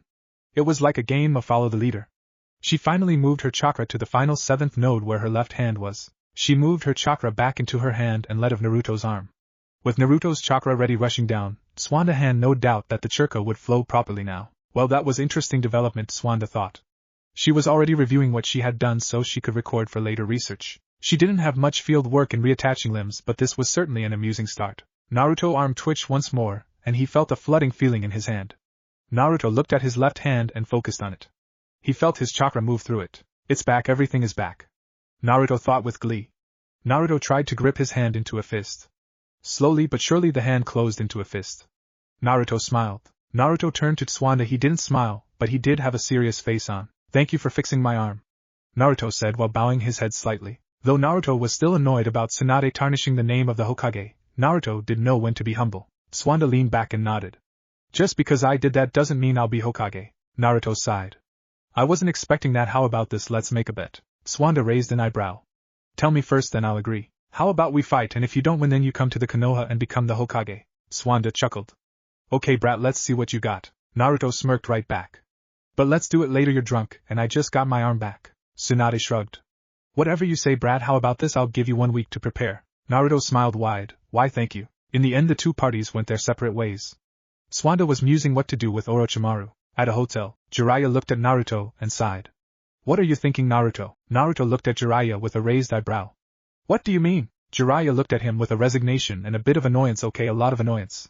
You are facing a Sannin. Naruto nodded. I noticed, but with the technique I am developing I can win. Jiraiya raised an eyebrow. Does it have to do with the Rasengan? Naruto nodded once more, smirking all the while. It's not adding elemental recomposition if that's what you're thinking, but it's a much more effective means of delivering. I have also noticed that my golden eyes state adds a little more kick to the Rasengan. Jiraiya was now interested. Oh, tell me all about it. 6 days later, Shizen sighed a little. She didn't want Tsunade to lose, but she didn't really want this blonde boy to lose either. She was also worried about Orochimaru. The snake Sannin had said that he'd give Tsunade a week to think over the deal, and the week was up tomorrow. Shizen wondered if Tsunade had arranged the bet to end tomorrow on purpose, or if she'd simply not been thinking about that. She didn't know what to do. Shizen turned and saw Tsunade enter the room. Tsunade-sama, please, I know you are thinking about Orochimaru's decision, but please don't accept it. Tsunade looked at her dejectedly. Shizen, I am your superior. Shizen got in a fighting stance. I will fight you if I must. But I will not allow you to. Tsunade had already stuck Shizen in the gut. Remember who you are talking to, Shizen. Shizen fell to the floor out cold. Tsunade walked away silently out of the room. Naruto and Jiraiya. Jiraiya panted as he dodged another one of the Rasengans. This was ridiculous. To be pushed this far from just a genin. Well, okay, a Jinchuriki, but still, for a Sannin to be pushed this far, that was something. Jiraiya reflected on what Naruto had done with the Rasengan, and Jiraiya had to admit, it was one hell of an idea. In the form of destructive power it was definitely A or even S-class level. In the form of everything else it made the technique overall S-class. Jiraiya jumped away again. And Naruto crashed through the ground where Jiraiya had been, leaving a 5 feet radius smocking hole. Naruto looked over, his eyes still golden. For many days they had practiced chakra control in the golden eyes state, and Naruto was getting it down. Of course he was nowhere near using vacuum orb more than once in his golden eyes state, but it was getting there. Jiraiya raised his hands to stop. That's enough, rest up for tomorrow, you seem to have the approach down. Naruto nodded and closed his eyes. The energy rushed back to the center of his chakra core. All the strength left him and Naruto fell down to one knee panting. Jiraiya walked over and grabbed Naruto's arm, pulling him up. Up you go, Jiraiya cheerily said. But then Jiraiya got serious, and said, are you sure you can combine this with the other things you showed me? Jiraiya said while looking at all the other craters, broken trees and crumbled rocks. Naruto nodded. It's a simple matter of using them in order, and if I put them all together, it's a one-hit kill. Jiraiya finished for him. The next day, Naruto was up and at M for the fight. Okay, no, he was nervous as hell. This could end up in 2 ways. Both ending S would have bad consequences. But that wasn't what was disturbing him. He was thinking about his team, his old team to be exact. Why did he act like an idiot? If he had acted normal from the start, could he have been better? Could he have gained some recognition? Naruto was now on the roof looking up at the sky. The sunrise was always great. In Konoha he would wake up really early just to watch it. Of course that was why he was always late to class, since he had to run down the Hokage monument just to get to the academy. Hey Naruto, come on, we need to go meet up with Tsunade. Jiraiya called from the base of the hotel. Naruto looked down and nodded. He jumped down and landed neatly next to Jiraiya. They started walking due west. Naruto then realized something. Hey, how do you know where Tsunade is? Jiraiya shrugged. I keep tabs on everyone with my frogs. Naruto shook his head and mentally grumbled. If you kept tabs on everyone, then what about me and the S-class needs? They started to keep walking when they saw someone running towards them. Jiraiya-sama! Naruto Kyuen! Shizen cried. Jiraiya and Naruto were instantly alert and sensed for threats that might have tailed Shizen or be hunting her. When they felt none, they relaxed only a fraction and waited for Shizen to arrive. Jiraiya raised an eyebrow at Shizen's distressed state. What's wrong? Shizen panted out. Tsunade has gone to meet Orochi. Before she even finished, Jiraiya had grabbed Shizen and started running, Naruto was already running towards a series of chakra echoes with a lot of power behind them. Tsunade. Tsunade looked at the two nines in front of her and bit her lip. Orochimaru smirked. So Tsunade, what's it going to be? Tsunade closed her eyes. This is it. Tsunade launched herself forward at Orochimaru, her fist raised. Orochimaru and Kabuto jumped back just in time. Tsunade's fist hit the wall and debris flew. Orochimaru glared at Tsunade with loath. You bitch, how dare you betray me? SaWaDa looked at Orochimaru and smirked. I was never on your side to begin with. Tsunade charged once more and Orochimaru and Kabuto continued to dodge. They kept dodging around till they reached a small opening. Tsunade was not even breathing hard, but Kabuto and Orochimaru were not forced to do anything yet. Tsunade looked around and mentally prepared. Here they could use their techniques full out, without having to worry about any debris or bystanders. Fine, if it's a fight you want, it's a fight you'll get, Tsunade. But I wonder, are you in any condition to fight? What with that pesky phobia of yours? Orochimaru bit down on his own lip and watched as Tsunade froze, her eyes glued on the blood trailing down his chin from the self-inflicted wound. You won't scare me. Tsunade forced out, dropping into a stiff stance, her eyes still focused on the blood. Oh, is that so? Kabuto, you can deal with her, Orochimaru said while smirking. If he could have Kabuto slow her down, he could easily take her prisoner. Kabuto shot towards Tsunade, bringing his hand up in an attempt to get at her neck. Tsunade dodged, but barely, and tried to return a punch to his jaw, but the motion was slow and jerky and Kabuto easily avoided it. Kabuto jumped backwards and threw two kwanis. Tsunade leapt to one side and charged forward. She lashed out with a roundhouse kick to the face, but Kabuto ducked. Using her momentum, Tsunade kept spinning and then pushed off with her pivoting leg. Her left leg lashed upwards and connected with Kabuto's face, sending him flying up. She stepped forward and gave a heavy punch to Kabuto's stomach. Kabuto was sent flying back, but the punch racked Kabuto with coughs, one of them calling up blood to fly out and spatter on Tsunade's face. She screamed and choked, taking several hurried steps backwards before slipping and falling onto her knees. She wiped furiously at her face to get the specks of blood off. In her distraction, she didn't see Kabuto slowly but surely heal himself and start moving towards her. My, that fear of yours is quite unfit for a nin of your status, isn't it? That's too bad. Once you were the greatest healer in the world, and now look at you, a doctor cowering at the sight of blood. Kabuto's voice mocked her, but she'd stopped listening, too concerned with the blood on her skin. He raised a hand and coated it with deadly-looking green chakra, thrusting it towards Tsunade's unprotected neck. Kabuto was about to step forward and strike when he felt something. Futon impact wind. Kabuto was sent flying back. Naruto jumped forward in front of Tsunade and glared at Kabuto. Orochimaru and Kabuto stared briefly at Naruto's eyes. They were golden. Naruto had already pulled his trump card against them. With someone of Orochimaru caliber, he would need it to fight him, while that is if Jiraiya needed help to kill Orochimaru. Of course, Tsunade-sama. Tsunade looked blearily towards Shizen, still shaking slightly because of the blood. Shizen leapt to her side trying to wipe off the blood. So Orochimaru, it's been a while. Orochimaru's smirk grew wide. Yes, it has, Jiraiya. Jiraiya walked next to Naruto and glared at Orochimaru. I will kill you. Orochimaru gave a hearty laugh. Oh, and I remember our last encounter, you said. Enough small talk, growled Naruto. Jiraiya, I will leave Orochimaru to you until I take care of his lackey. Kabuto laughed. Oh, I'm touched. You're dedicating your time to me. Naruto sighed and scratched his head as if he was doing something troublesome. No, I just want to kill the easy one before I move on to the big fish. Kabuto stopped laughing and glared at Naruto. Naruto just gave a wide grin back. Orochimaru stared at the exchange with some amusement, and then turned back to Jiraiya. Well, let's see. Orochimaru swiped blood from his mouth, and then did several hand seals and stamped the ground. Jiraiya's eyes widened and grabbed Shizen and Tsunade, moving them back. Two snakes, the kind that invaded Konoha, appeared and hissed at Jiraiya. Jiraiya was about to go through several hand seals, when Naruto yelled. Save your chakra, sensei! Jiraiya looked over at Naruto, and then met eyes briefly. Jiraiya understood what Naruto meant, and let his chakra circulate back into his body. No need to waste chakra. Naruto raised his left hand towards his right shoulder, and gathered chakra. Wind chakra started to spin furiously around his arm. The chakra became so dense that the wind seemed to be visible around his arm. Naruto called out, while swiping downwards at the two new summons. Futon, Force Sword Edge. A huge gust of wind appeared everywhere. Shizen clung onto Tsunade to protect themselves from the intensity of the wind. Even Jiraiya held up an arm. After 3 seconds, the wind died down. The snakes were now cut up into bits. Their remains poofed out of existence. Naruto smirked.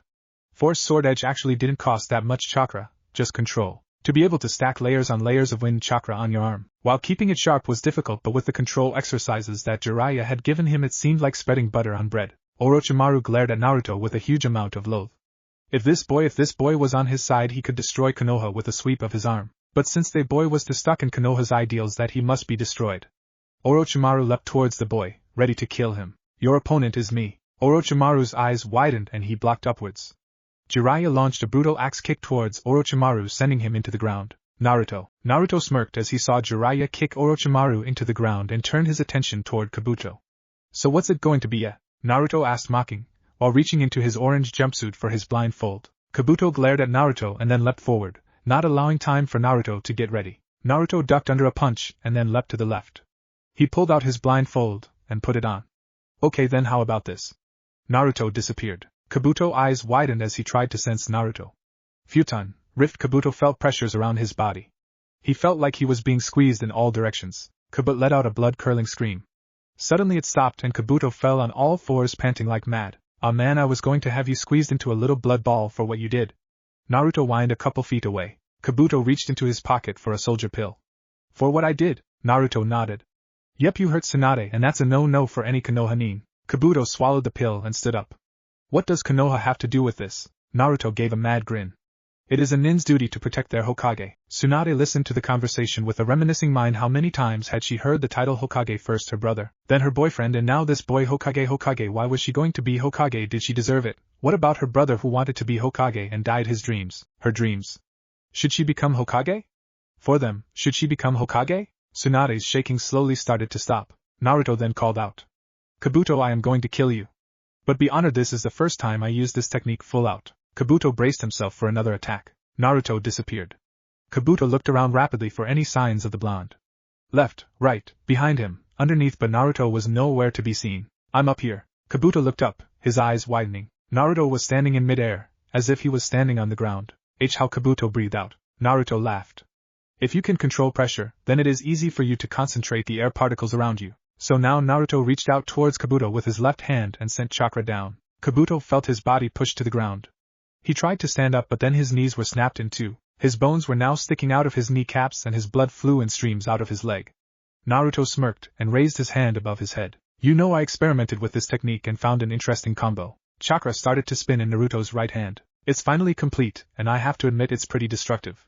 Naruto smirked. The spinning chakra came to full height, and in Naruto's hand, 2 feet in radius, was a rapidly spinning Rasengan. This is my judgment Rasengan. Naruto fell suddenly as the floor of air suddenly disappeared under him. He accelerated towards Kabuto, the wind pushing him. He reached forward with his right hand, fully extending his arm. Die! A huge explosion ripped the grounds and smoke flew. Jiraiya, this is my judgment Rasengan. So you have brought it out, huh? Naruto, you must be pissed, Jiraiya thought while ducking under Orochimaru's sword. Orochimaru jumped back and saw the explosion and shook with fury. You bastard! Jiraiya gave a laugh. This is why you do not mess with my student, Orochimaru. Jiraiya mocked. Orochimaru glared at him and then did several hand seals, then melted into the ground. Jiraiya watched him go and then ran towards Tsunade. Naruto walked out of the smoking crater. That had taken a lot out of him. He had taken off his blindfold and let his golden eyes fade. Naruto staggered towards Tsunade, who had stopped shaking and was standing there, smiling. Naruto smiled back and said, So Tsunade, are we gonna have our fight? Jiraiya appeared on the scene and smacked Naruto in the back of the head. Rest, you idiot! Naruto glared at Jiraiya. Why acha? Naruto sneezed on Jiraiya. Jiraiya spluttered and hit Naruto again. You idiot, why did you sneeze on me? Naruto yelled back, I didn't have a jacket on while you were training me. Hey, I helped you finish your combo. I know. Thank you. You're welcome.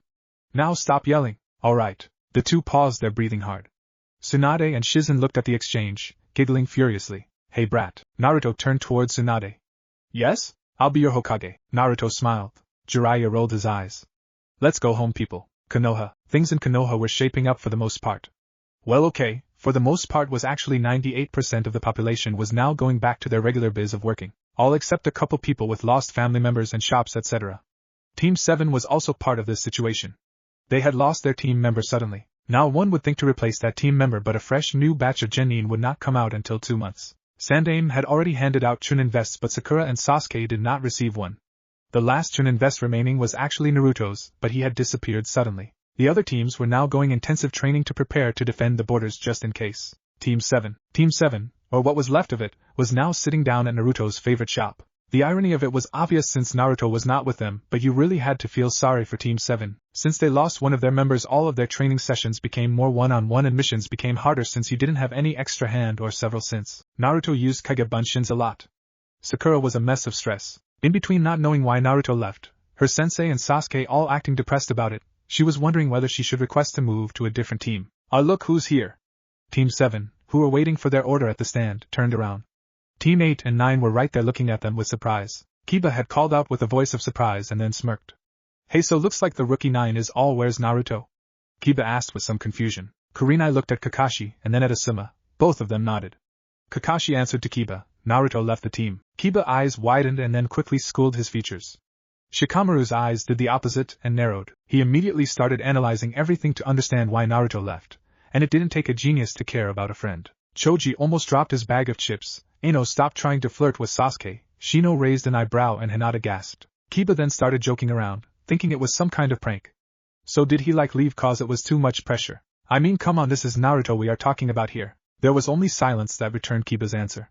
With this revelation, many of the Genins were bombarding Team 7 questions. Why did he leave? Did he quit being a ninja? Where is he? How long since he has left? Is he going to come back? Are you guys going to get a new team member? Kurenai cleared her throat and said in a loud voice.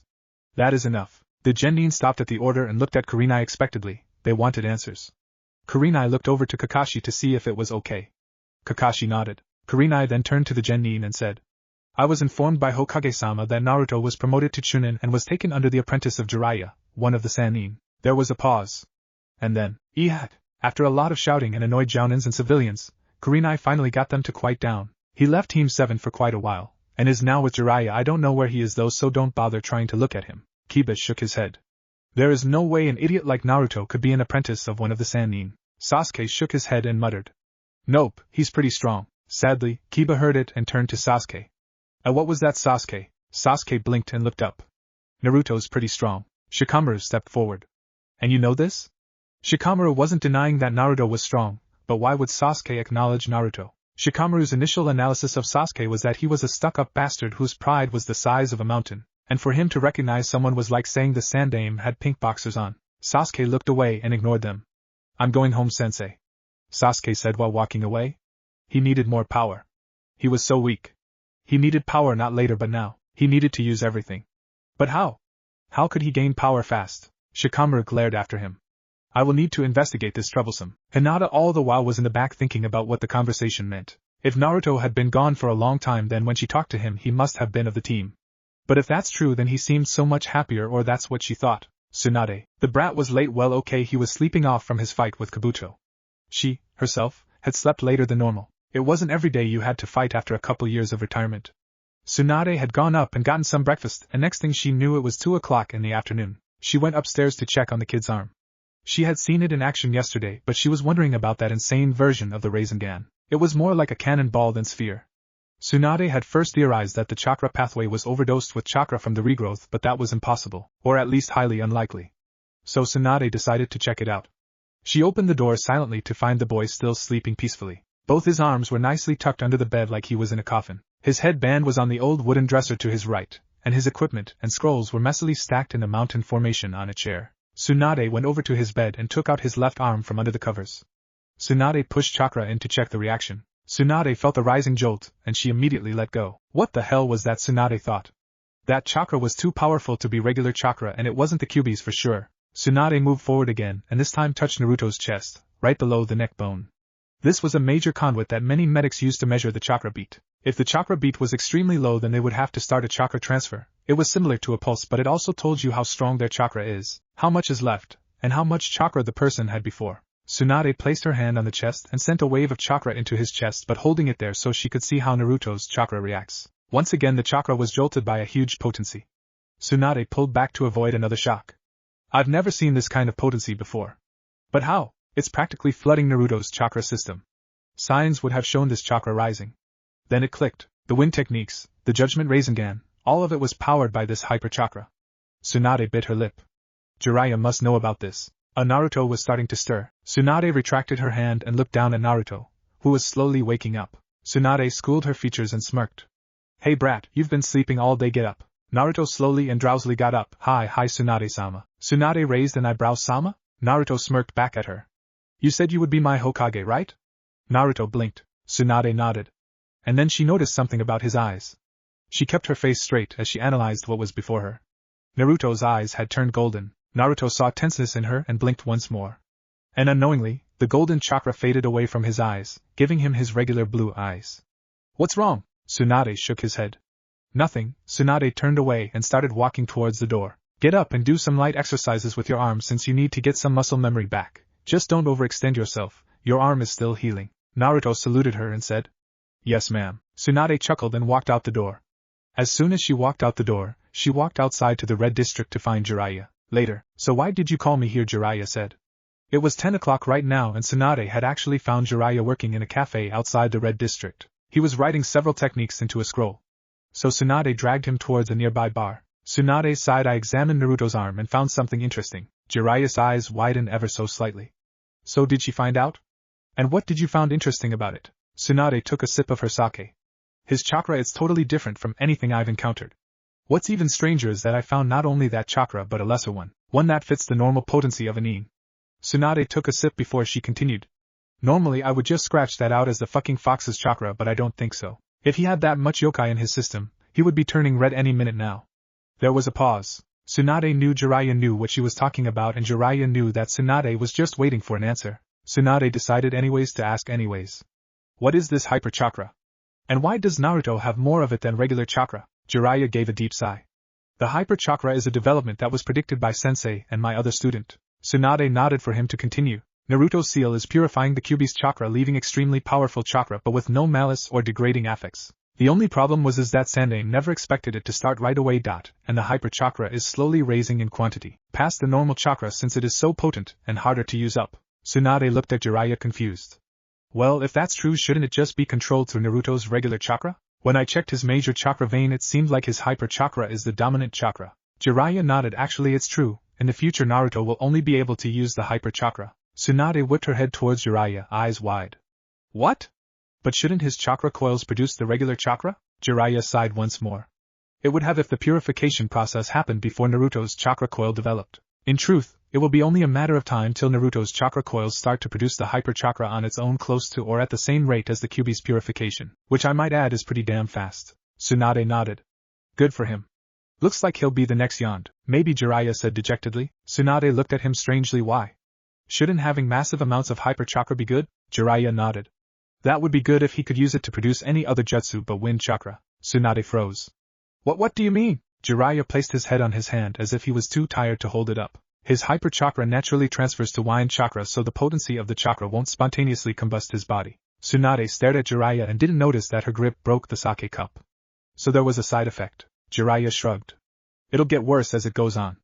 As he uses the hyper chakra more and more, he will lose even the basic techniques like henge, since his chakra is just too strong to form the techniques. He'll literally overpower them. Tsunade raised an eyebrow. Then how does he control the chakra for the wind techniques? Jiraiya nodded. His body automatically mediates it as long as he is in golden eye state. Golden eye state? His eyes that turn gold when he uses the hyper chakra. In minute notes, the chakra goes to his eyes and changes it to gold while speeding up his reaction. Tsunade sighed and rubbed her temples. So he can only use wind chakra. Jiraiya nodded. And if he ever fights a fire user again, he has to be prepared. Tsunade gritted her teeth. This was definitely not the kind of news you want to hear about the person who brought you back from a state of depression. So is there any way for Naruto to prepare against a fire user? At this, Jiraiya smirked. Yep, there is. I know a guy who specializes in the wind arts, exclusively. Tsunade nodded. When can you take him? Jiraiya shrugged. Depends, I need to talk to Sensei first. Tsunade looked at him confused. Why? Jiraiya shrugged. I need permission, it's complicated. Tsunade nodded. If it was Sensei, then it would be fine. Sensei was the all-time strategist of his time. Next morning, Oi brat, come on, we need to hurry up. Jiraiya called out from the bottom of the hotel, coming right down, and with that, Naruto jumped out of the window and landed in front of Jiraiya in a nice soft landing. Tsunade and Shizen smiled at Naruto. Naruto waved at them and brightly said, let's go. They all started walking towards Konoha. Konoha, Kage Tower. The Sandaime was now sitting at his desk as he smoked his pipe. He had already finished all the paperwork, and was now thinking deeply. He had started to plan, or well started for the past few weeks. It was not for a retirement plan but a master plan. This would be the only plan he made that would involve his death. The Sandaime smoked his pipe for 4 more minutes thinking about who to include in the plan. It would have to be no more than 3 including himself. Sarutobi opened a drawer and pulled out a very old scroll. Jiraiya would be asking for this soon. Naruto would need it to have permission to go there. It was probably the only place that would be able to get Naruto the point where he needed to be. The Sandaime took out his pipe and put it to the side. Now he had to figure out how long he should stay alive. Hyuga clan grounds. Hyuga Hayashi was an observant man. Of course with the Byakugan it was obvious, but no, this was about his daughter. He was actually quite interested in her change. She was becoming more and more confident. Ever since the end of the invasion, she has been staying out late. Also, she has become more outspoken and a bit more confident in her practice. At first Hayashi thought it had something to do with the war, but as she was staying out multiple times it seemed that there was someone or something that was occupying her time. He would refrain from encroaching on her life for now, besides it was helping her. Konoha gates. Several people were at the gates. Why? Well, for a couple reasons. 1. The Sandaime had people on guard duty and genins were there to help out register people. It was near the time for to come into the market. It was actually one of the high months of the year, other than the Kyubi's festival which is in a couple months. Quite a lot of people came. It just happened that Team 8 was here that day. They had the early shift and another genin team would come in to replace them. Surprisingly or luckily, the day that Team 8 was assigned was a very empty day. Barely anyone checked into the place to go in for the day. Hinata sighed, she hadn't seen Kira or Naruto for a while. It really sucked. Hinata put her hand on her hand and her elbow on the desk and sighed once more. This is boring. She heard a couple chuckles next to her.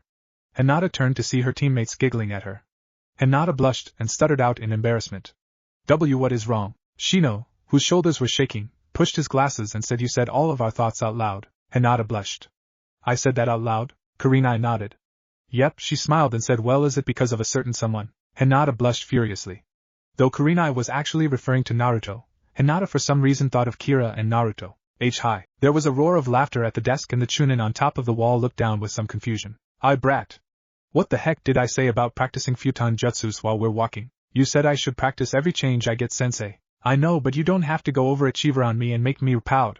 Can't I just freaking practice in peace? Shut up, both of you. There were twin smacks and groans in pain. Kiba had perked up in the sound of the yelling and said out loud, hey, that's Naruto's voice. Hinata immediately stood in a hurry and started brushing off the imaginary dust on her clothes and started to brush her hair out of her face. Kurenai watched as the girl she thought of her daughter was having a little boyfriend moment. Teammate looked over to see a strange group coming over.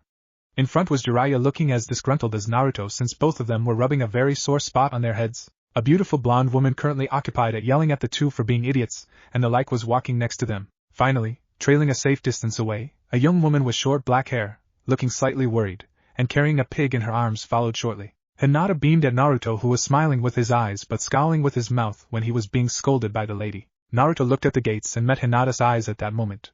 Naruto's eyes widened in surprise and delight. Naruto waved his hands enthusiastically and grabbed the blonde lady's hand and dragged her towards her. Hey Naruto, watch it, cried the female blonde. Naruto ignored and kept running until he reached Team 8, who were looking positively confused.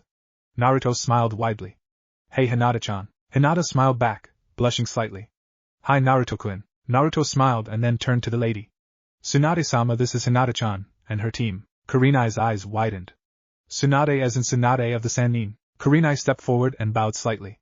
Tsunade-sama, it is an honor. My name is Kurenai Yuhi. This is my team Inuzuka Kiba, Abrum Shino, and Hyuga Hinata. Tsunade smiled back.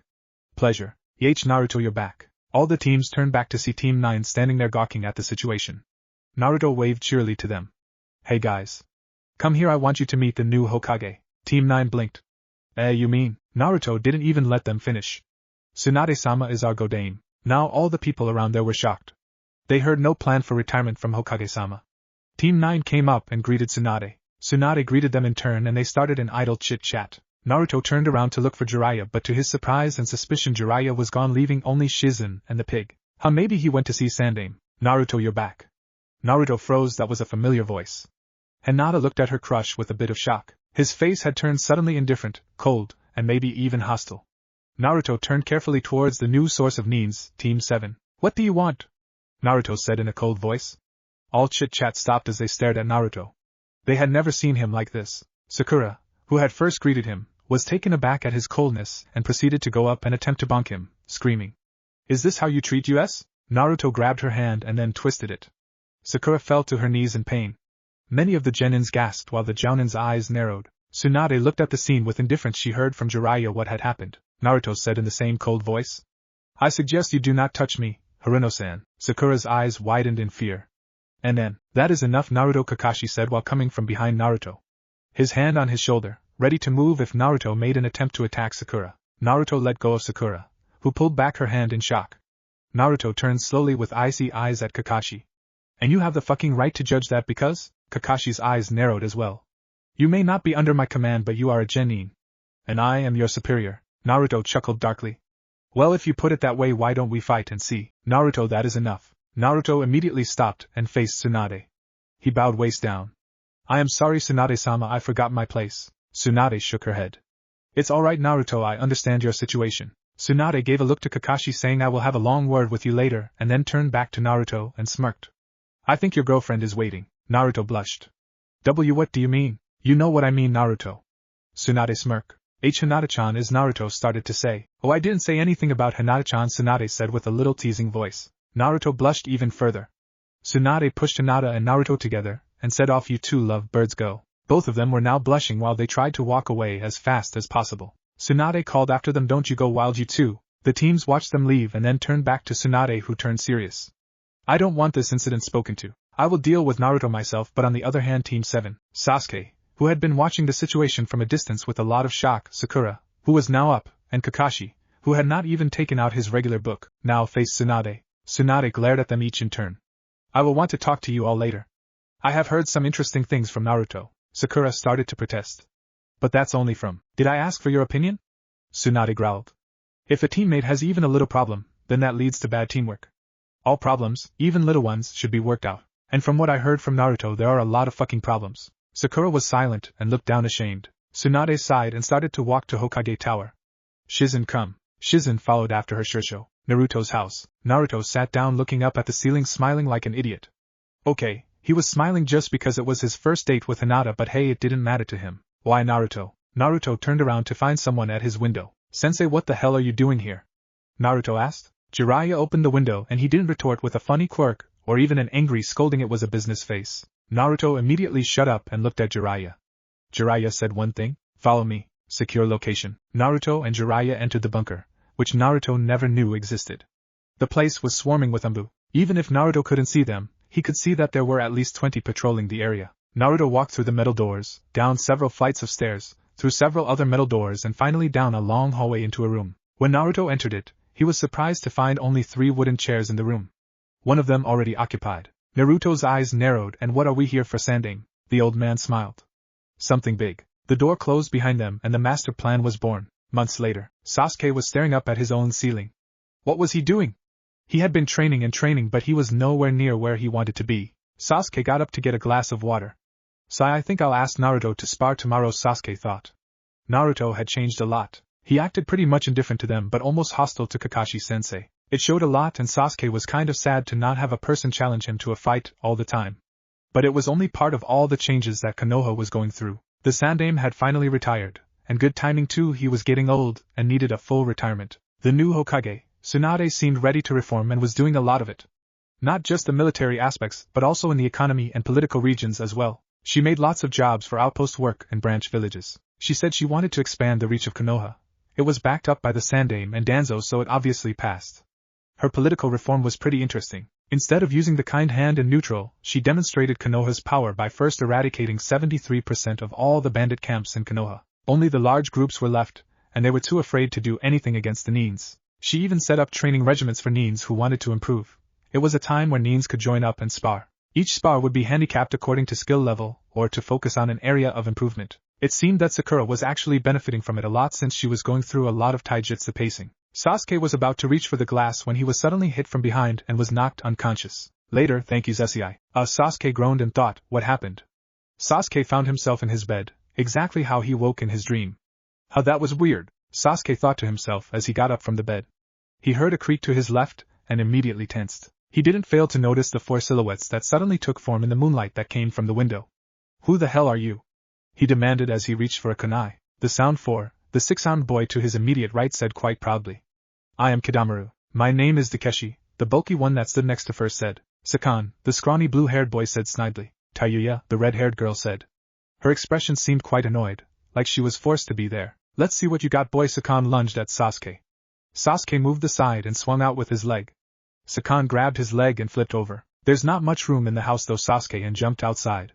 He moved outside to face the 3 Nins facing him. Wait, only 3. Ducking his body to the ground instinctively, Sasuke narrowly missed the 6-armed Kidamaru's swing at his head. Steadying himself on his hands, Sasuke kicked upwards into Kidamaru. Kidamaru was shot upwards into a tree. As Kidamura collapsed on tree branch, impeded from the sudden pain, Taiyuya and Takeshi rushed Sasuke simultaneously. Dodging around the kunoichi's punch, he hooked his arm in the loops of the girl's belt rope. Whirling around her back at very impressive speeds, he yanked her off her feet as he kicked Takeshi's knee joint. With extreme ease, he threw Taiyuya into Takeshi. The force of her impact into the bulky boy was enough to send them flying. Sasuke smirked at his success. Sasuke felt a sudden danger and jumped up. There were several kunais thrown at where he was. Sasuke turned towards his attackers with shock. All of them were right there completely unharmed. His eyes flashed red as his Sharingan activated.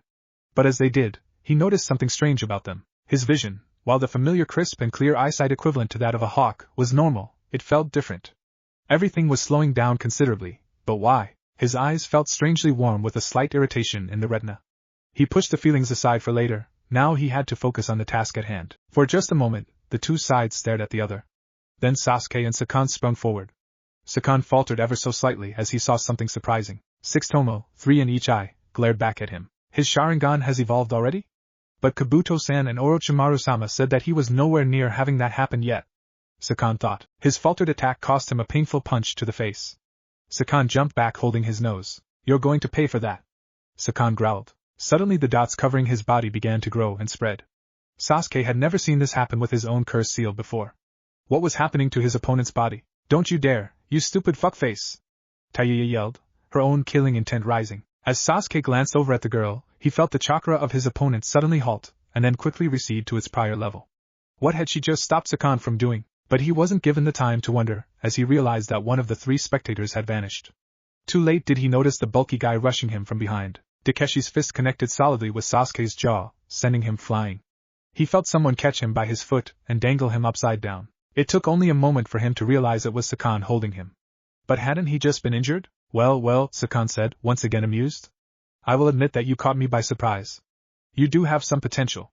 But Kimimaro had much more. I still fail to see why Orochimaru-sama is interested in you. Sakan threw Sasuke into a nearby wall, earning a pained grunt from Sasuke. That single word from Sakan's little speech caught Sasuke's attention. Orochimaru. You know, Sakan said, in an almost offhandedly way. If you stay in this village, you will never reach your full potential because you'll always be playing little family games, meaning, you'll always be weak. Forcing his numb limbs to obey, Sasuke forced himself into a sitting position. In front of him, he could sense the 4 minions of Orochimaru approaching him. If they attacked again, he'd be unable to defend himself. Against his will, images of Sakura, Kakashi, and even Naruto flashed through his mind once more. Damn it, if only I was stronger, Sasuke thought with regret. Taiyuya stepped forward, tired of being a bystander. She took a grasp of Sasuke's hair and hauled him to his feet easily. What Sasuke saw was a mixture between a grimace of annoyance and a frown of disgust, but what she said drew Sasuke's attention. Come with us, she said. Orochimaru-sama can give you more power than you've ever dreamed, offer more than enough to avenge your clan. We will give you till tomorrow to decide. Naruto was eating his normal meal consisting of ramen, bread, and some carrots. There was a knock on his window. Naruto turned around and saw a very old but familiar scroll in the window. Naruto's eyes widened as he walked carefully towards the scroll. He opened the window and grabbed the scroll, taking it inside. Naruto looked over the title of the scroll and sighed. Naruto looked out to Konoha. So, it begins. Naruto thought with some remorse. Hinata. Hinata walked down towards a familiar training ground. Kira had been back and around. He told her a couple things about his mission, but nothing too important. Well, what do we have here? A pretty high mount once more. Hinata spun around and smiled at the news source. Kira-kun. Kira smiled at the honorific or familiarity of her speech. Kira motioned her towards him like always and got the teacups ready. Hinata sat down joyfully and smiled at him. Kira-kun, I have something too. Is it your little dates with your Naruto? Kira teased. Hinata blushed furiously and nodded slowly. Yup, how did you know? Kira gave a hearty laugh. It's kind of obvious to see your friend in the orange. You look so good together. Hinata blushed even further. Kira let his head land on his hand and his elbow to his leg. From what I see, he really likes you. Hinata looked up and blinked. Kira waved his hands. He looks at you with one of those lovey-dovey looks, and every time he leaves you he's smiling like a drunk idiot. He's in love. Hinata blushed even further. Kira-kun, that's mean, stop teasing me. Kira just laughed at her, but inside he knew what he was saying was true. Jiraiya looked at his notes and sighed. 10 It would take 10 fucking. There was a sudden gust of wind in the room. Jiraiya blinked, all the windows were closed. Jiraiya looked around and saw a fresh scroll on his table. Jiraiya's eyes widened at the meaning. Did they accept dash? Jiraiya shakily reached for the scroll and opened it. Sasuke was now pushed into a corner he did not want to be in. He didn't want to think about whether to leave the village right now, but this time, it was a choice that he had to make. And the answer all stemmed from his desire for power, whether it was to stay with Konoha his friends or kill that man. But he had heard that Itachi was after Naruto. Wouldn't it be better to destroy Itachi and make Naruto and Konoha safe, even if he would be branded a traitor? Of course he couldn't go off and run straight at Itachi. He needed power. He knew Orochimaru was one of the Sennin, so he certainly had the means to give Sasuke the power he desired. Should he go to Orochimaru, he would most certainly have years of uninterrupted training. It was something he could really use. What would he gain by staying in Konoha? Yeah, he could fight against Naruto and even train with him. Yeah, he could gain some power from Konoha, but there would be distractions. He might grow weak, grow soft to someone. And if Itachi came for his friends, he didn't know what he would do. He would rather know his friends were safe than being with them and live in constant fear of them dying because of incapability to protect them. There was also the deal with the cursed seal. From what those 4 shinobi said, if he used the Juin Jutsu in his present state too often, he'd lose his free will. He'd become an uncontrollable killer, and the shinobi of Konoha would have little choice to either permanently seal away his chakra or kill him. But Sasuke truly didn't want to leave Konoha just yet, but he had to. But really, what did he want? What was this? His emotions twisted in his stomach. He wanted to go, but he didn't want to. He was so confused. What did he want? It was like something was compelling him, no forcing him to choose to leave. What was this? Slowly returning back to the land of the living, Sasuke felt something in his hand. It was a green leaf. The symbol of Konohagakure, his home, rested within his palm. He just stared at it for a moment. Once he did this, there was no turning back. There was no shortcuts, just him. But wasn't going to Orochimaru a shortcut? He had to go. But did he really need to? No, he needed to. He prayed to Kami that they would forgive him for what he would do. But it really didn't matter to him. He would come back to Konoha one way or another. He would come back either in chains or a coffin. It didn't matter to him, but he would come back. He had made his decision. He did not see a figure, with a large scroll on his back, watch him silently. The next morning, Naruto had woken up early that day. Today was the day. Today was the day, and the last day of everything. Today, or maybe tomorrow, was the day he would die and be born again. There was no holes, no uncertainties. There was only a straight path to the end. That's what you get, fray. Knock knock. Naruto opened up. It's an emergency. Naruto opened the door to find Shikamaru breathing hard, which was surprising for him. As Shikamaru, what's? Naruto was grabbed by the collar and dragged by Shikamaru. What's? Sasuke has abandoned the village with some sound needs. We have to get him back. Naruto's eyes widened in shock, but on the inside he felt a dreaded anxiety approaching. It wasn't a dread that was felt from a friend leaving, but rather something to himself was approaching. Nothing would be the same. He would be forced onto a lonely path. He would lose everything. His own death was approaching. What if Naruto has a golden eye in the chunin exam, naruhina? And thanks for watching my video till the end. If you enjoyed this content, then do consider subscribing to my channel, and leave a like if you guys need the next part. Comment down, and thanks for watching the video, and see you guys in the next video.